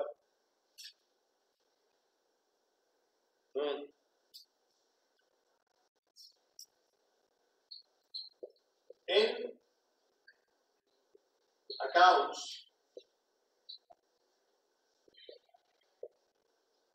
left hand side is debit। पहले मैं बोर्ड पे लिखता हूं, उसके बाद आप कॉपी कीजिएगा, क्योंकि मुझे भी आगे इसमें बढ़ना है। सही है, अभी अभी नहीं कीजिएगा।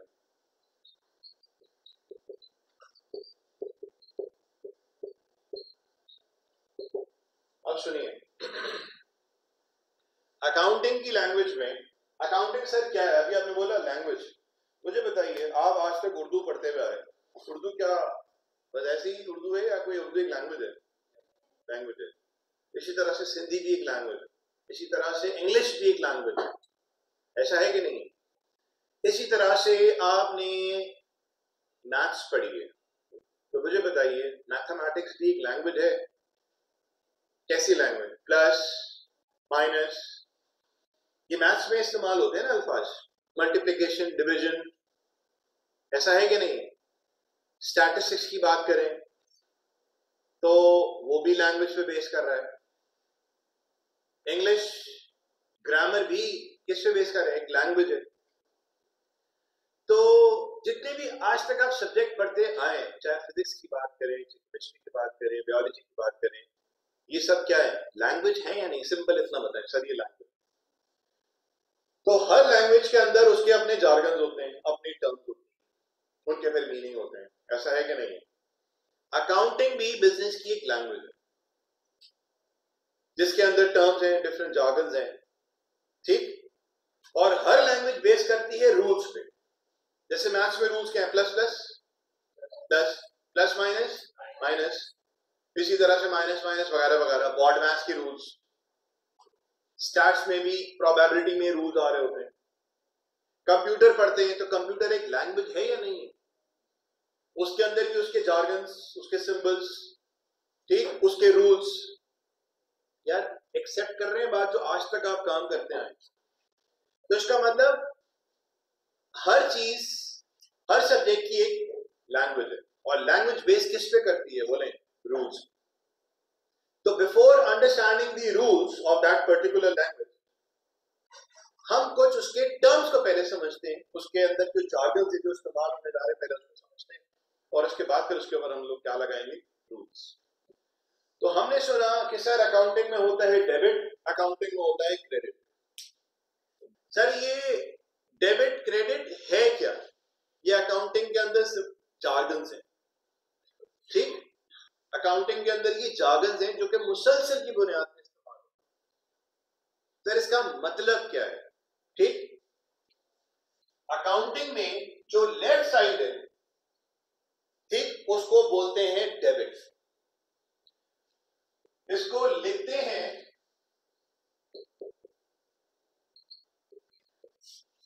इसको लिखते हैं डीआर से, और डीआर का मतलब होता है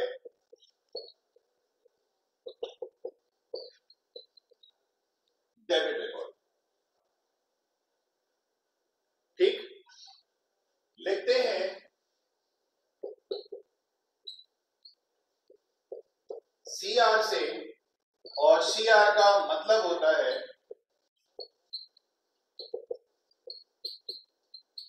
क्रेडिट रिकॉर्ड, ठीक? अब किसी ने मुझे बोला, अच्छा बात को आप पढ़ेंगे ना तो अपने पूरा फ्लो बनता हुआ नजर आए। अकाउंटिंग एक बिजनेस की बेटा क्या है? बोलिए, एक लैंग्वेज। जैसे इंग्लिश एक लैंग्वेज, मैथमेटिक्स एक लैंग्वेज, कंप्यूटर एक लैंग्वेज, उर्दू एक लैंग्वेज, फ्रेंच एक लैंग्वेज, ठीक? तो हर लैंग्वेज के अंदर अपने अपने टर्म्स होते हैं बॉस। क्या ये बात भी हम दिलो जान से एक्सेप्ट करते हैं? हाँ यार, हर लैंग्वेज के अपने अपने अंदर टर्म्स होंगे, उनके अपने अपने मीनिंग होंगे, ठीक? जिस तरह से मैं मैथमेटिक्स में एक सिंबल इस्तेमाल करता हूं, बोलिए क्या है ये? प्लस। क्यों बोला तूने इसको प्लस? क्योंकि सर हमें तो यही सिखाया गया ना कि मैथ्स के अंदर ये एक सिंबल इस्तेमाल होता है, और कोई बैठा हुआ था हमारे पास तो बताइए ये क्या हुआ? जीसस, ठीक? अब ये हो गया प्लस, ठीक? सर ये क्या है? माइनस। ये क्या है? तो आप मुझे बताएं इसको प्लस क्यों बोला? आज खून खराबा इस बात पे हो जाए, ठीक? मैथ्स में इस्तेमाल होता है सिर्फ। मैथ्स एक लैंग्वेज है जिसके अंदर ये सिंबल इस्तेमाल हुआ, ठीक? प्लस का मतलब एडिशन, ठीक? समझ आ रही बात? इस साइन का मतलब सबट्रैक्शन, ठीक है जी? इसी तरह से अगर आप मुझसे पूछते हैं कि सर अकाउंटिंग में लेफ्ट साइड को डेबिट क्यों बोलते हैं, तो मैं बोलूंगा हाँ यार क्वेश्चन तो बड़ा लेटेस्ट किया आपने कि अकाउंटिंग में लेफ्ट साइड को डेबिट क्यों बोलते हैं, सही है जी, इसको क्रेडिट क्यों नहीं बोलते। अकाउंटिंग में राइट साइड को क्रेडिट बोलते हैं, सर डेबिट क्यों नहीं बोलते। मैं लेफ्ट साइड को क्रेडिट बोलूंगा और राइट साइड को डेबिट बोलूंगा। मैंने बोला अच्छा अगर ऐसा है ना, मैं इसको माइनस बोलूंगा और इसको प्लस बोलूंगा, इसको मैं ठीक डिवीजन बोलूंगा और इसको मैं मल्टीप्लिकेशन बोलूंगा। अगर मर्जी चलाएंगे तो ऑब्वियस सी बात है, दुनिया जो फॉलो करते आ रही है, सही है, जिन सिंबल्स का जो मीनिंग बनता हुआ नजर आ रहा है उससे आप उसको डिनाई कर रहे हैं। तो इसी तरह से प्लस को प्लस क्यों बोलते हैं सर, बोलते हैं इसको क्या बोलते हैं, हथौड़ा तो नहीं बोलते ना यार, हैमर तो नहीं बोलेंगे, इसको क्या बोलेंगे, मार्कर ही बोलेंगे। मैं तो बोलूंगा नहीं फैन बोलूंगा मैं, सर आप चरिए हो गए और कुछ नहीं बोला, ठीक। मेरे बोलने से कोई फर्क नहीं पड़ेगा, ठीक, दुनिया क्या बोल रही है हमें उसकी बात माननी पड़ेगी। तो हर लैंग्वेज के अंदर टर्म्स हैं, उसके जार्गन्स हैं, हमने उसी डिसिप्लिन में रहते हुए बात करनी होगी। सर ये क्या, किसी ने बोला दीवार है सर, मैंने बोला ये दीवार तो नहीं है, ये तो व्हाइट बोर्ड है। मैंने बोला ये घूमने वाली मशीन क्या है, सर ये तो कंप्यूटर दिखता है। किसी ने बोला नहीं सर ये तो पंखा है। मेरी बात को जरा प्लीज समझना, मैं किस चीज को कैसे लिंक करता। इसी तरह से अकाउंटिंग में जो लेफ्ट साइड है उसको आज के बाद से और जब तक दुनिया है, जब तक आखिरी सांसें हैं आपकी, लेफ्ट साइड को क्या बोले, डेबिट। डिक्शनरी निकालो, उसमें आप जाके देखो एडिशन, सिंबल फॉर एडिशन, ठीक, क्या निकलेगा सिंबल, गूगल भी करेंगे ये बात। अकाउंटिंग बिजनेस की एक लैंग्वेज है और ये लैंग्वेज बेस करती है रूल्स पे। उन रूल्स को समझने से पहले वो जो रूल्स जिन सिंबल्स पे, जिन जार्गन्स पे अप्लाई होते हैं, पहले हम उसको समझते हैं। अकाउंटिंग में लेफ्ट साइड क्या है बोलो, डेबिट, राइट साइड क्या है बोलिए, क्रेडिट। डेबिट को लिखते कैसे हैं, डीआर, क्रेडिट को लिखते कैसे हैं, डेबिट का मतलब क्या है, डीआर का मतलब है डेबिट रिकॉर्ड, सीआर का मतलब है क्रेडिट रिकॉर्ड। आप देखो सारी बातें सीक्वेंस में चलती है। कोई भी आपसे पूछता है डेबिट को डेबिट क्यों बोलते हैं, जिस तरह से प्लस को प्लस बोलते हैं ना, माइनस को माइनस बोलते हैं, ठीक इसी तरह से अकाउंटिंग बिजनेस की एक लैंग्वेज है। और लेफ्ट हैंड साइड को क्या बोलेंगे, डेबिट। इसके अलावा आप जितना भी कुरेद लो चीजें, आपको इसके अलावा और कोई मीनिंग नहीं मिलेगा। जो लोग बोल रहे होंगे वो 10 फजूल बात कर रहे होंगे। बॉटम लाइन क्या होगी भाई, लेफ्ट साइड जो है ना वो डेबिट। मैंने इसलिए अपनी बात को पूरा घुमाया फिराया। बहुत सारे लोग यहाँ पे हीरो बन रहे होते हैं, क्या बेटा बड़ी अकाउंटिंग बड़ी है, डेबिट को डेबिट क्यों बोलते हैं। आपने बोला सर हमारे सर ने तो ये बताया लेफ्ट हैंड साइड अकाउंटिंग में डेबिट है। नहीं बेटा तुम्हारे सर ने तो पूरी बात ही नहीं बताया, ये नहीं किया वो नहीं किया। आपने बोला भाई मैं हारा, आप मुझे बता दो इसको क्या बोलते हैं। सर इसको तो प्लस बोलते हैं। सर इसको प्लस क्यों बोलते हैं, यार तेरे सर ने जो बताया था लेफ्ट हैंड साइड डेबिट है, वो डेबिट ही है। आज की बात से कोई समझ रहे हो बात। यहाँ पे लोग जो है ना बहुत सारी चीजों के अंदर हम एक कीड़े निकालते। Left hand side is debit. I hope so वाला मैसेज आप लोगों को मिल गया और हर तरह का सवाल जो आपके सामने आ सकता है उसका भी जवाब आप दे सकते हैं। अच्छा जी, rules. Asset, expense, capital, liability, revenue.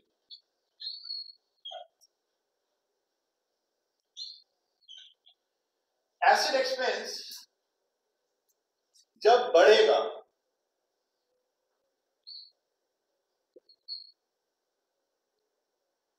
बढ़ना ऊपर का मैंने एरो लगा दिया, प्लस लगा दिया। एसेट एक्सपेंस जब बढ़ेगा तो इसको हम लोग लेफ्ट साइड पे रिकॉर्ड करेंगे। और अकाउंटिंग में जो लेफ्ट साइड है बोलो डेबिट है, ठीक। एसेट एक्सपेंस जब कम होगा तो उसको राइट साइड पे रिकॉर्ड करेंगे। और राइट साइड अकाउंटिंग में क्या है बोले, क्रेडिट। सर डीआर का मतलब क्या बोले, डेबिट रिकॉर्ड। सीआर का मतलब क्रेडिट रिकॉर्ड। अभी हमने सुना था कि डेबिट का मतलब जो आता है और जो जाता है उसको बोलते हैं credit. Debit and credit is not about आना जाना. इट्स नॉट अबाउट आना जाना. Debit and credit is all about plus minus. Plus minus. So what comes in is debit and what goes out is credit. I disagree. ठीक? What is debit and credit? Debit and credit is all about plus minus. Plus minus. Increase, decrease. Debit and credit is not about ana jana. It's all about plus and minus. See? How is that? Asset expense जब बढ़ेगा, बढ़ने को मैं you भी लिख सकता हूं plus arrow भी लगा सकता हूं. तो हमें अकाउंटिंग जो कि बिजनेस की एक लैंग्वेज है और लैंग्वेज चूंकि बेस करती है रूल्स पे, मैथ्स में बोर्ड मैथ्स के भी रूल्स है ना यार. सबसे पहले इक्वेशन में किसको आप सॉल्व करेंगे? ब्रैकेट को. ठीक? तो यार ये एक रूल है या नहीं है? मैथ्स में ये क्या है? Plus plus is equals two plus. तो जब आप मैथ्स में रूल्स अप्लाई करते आए हो, कंप्यूटर में रूल्स अप्लाई करते हैं क्योंकि वो एक लैंग्वेज है. तो जब आज हम लोग पढ़ रहे हैं अकाउंटिंग, वो भी क्या है? एक लैंग्वेज है. और ये लैंग्वेज किसके ऊपर बेस कर रही है? बोले रूल्स पे. तो वो रूल क्या कहते हैं? रूल अप्लाई किसके ऊपर होते हैं? सर रूल अप्लाई होंगे heads of accounts. Heads of account कौन कौन से? Asset, expense, capital, liability, revenue. Asset expense जब कभी बढ़ेगा, जब कभी एसेट एक्सपेंस में इजाफा होगा, ठीक, जब कभी एसेट एक्सपेंस में इजाफा होगा, तो हम जब इसको अकाउंटिंग रूल्स एंड रेगुलेशन के मुताबिक रिकॉर्ड करेंगे, तो रिकॉर्ड किस तरह से किया जाएगा? डेबिट और क्रेडिट में रिकॉर्ड किया जाएगा. एसेट एक्सपेंस जब बढ़ेगा तो लेफ्ट साइड पे रिकॉर्ड करो, जब घटेगा, कम होगा तो राइट साइड पे रिकॉर्ड करो. Left side is debit, right side is credit. It will never change. What about capital liability revenue? Capital liability revenue जब बढ़ेगा तो क्रेडिट और जब घटेगा तो डेबिट. रादर देन मैं अपनी बात को 10 स्टेप्स में करूं. एसेट बढ़ा डेबिट, एसेट घटा क्रेडिट. ठीक? 2 बात. एक्सपेंस बढ़ा डेबिट, एक्सपेंस घटा क्रेडिट. 4 बात एसेट को मिला के. कैपिटल के हवाले से 2, लायबिलिटी के हवाले से 2, रेवेन्यू के हवाले से 2. 5 मल्टीप्लाई बाय आप कर लें तो कितने बन जाएंगी बातें? 10. मैंने उन सारी बातों को जो है इसमें समझ कर. क्या ये वाली बात समझ आ रही है कि एसेट बढ़ेगा डेबिट, 1, एसेट कम होगा क्रेडिट, 2, एक्सपेंस बढ़ेगा डेबिट, एक्सपेंस घटेगा क्रेडिट. ठीक? मजीद कितनी होगी? 2. कुल मिला के कितनी होगी एसेट एक्सपेंस के हवाले से? 4 बात. हमने बात को समझ कर ली. एसेट एक्सपेंस बढ़ेगा डेबिट, कम होगा तो क्रेडिट. ये वो रूल्स है जिसकी बेसिस पे जो है पूरी अकाउंटिंग हम लोग कर रहे हैं. अब देखो, इसी बात को अगर मैं इस अंदाज से करना चाहूं, heads of accounts, debit, credit. इधर देखो बेटा, इसी बात को अगर मैं इस अंदाज से करना चाहूं, मुझे बताओ एसेट है, एक्सपेंस है, कैपिटल है, लायबिलिटी है और रेवेन्यू है. बात तो मैंने काम आगे खेल दिया, बस ये लास्ट इसके बाद लास्ट हो. मुझे बताओ एसेट बढ़ेगा, मतलब ये क्या हुआ? प्लस. एसेट कम होगा तो क्रेडिट. डन. एक्सपेंस बढ़ेगा, घटेगा, प्लस माइनस. अभी तक ओके चल रहा है. वो लोग जो कहते हैं डेबिट इज ऑलवेज प्लस और वो लोग जो कहते हैं credit is always minus, they are wrong. ठीक? अभी तक तो डेबिट इज प्लस, अभी तक तो क्रेडिट इज माइनस. ये बहुत अहम तरीन काम चल रहा है अभी. तो जो कहते हैं debit is plus, credit is minus, not always. Capital बढ़ेगा, बढ़ने का मतलब माइनस नहीं होता, प्लस होता है. इसका मतलब credit can be plus, credit can be minus.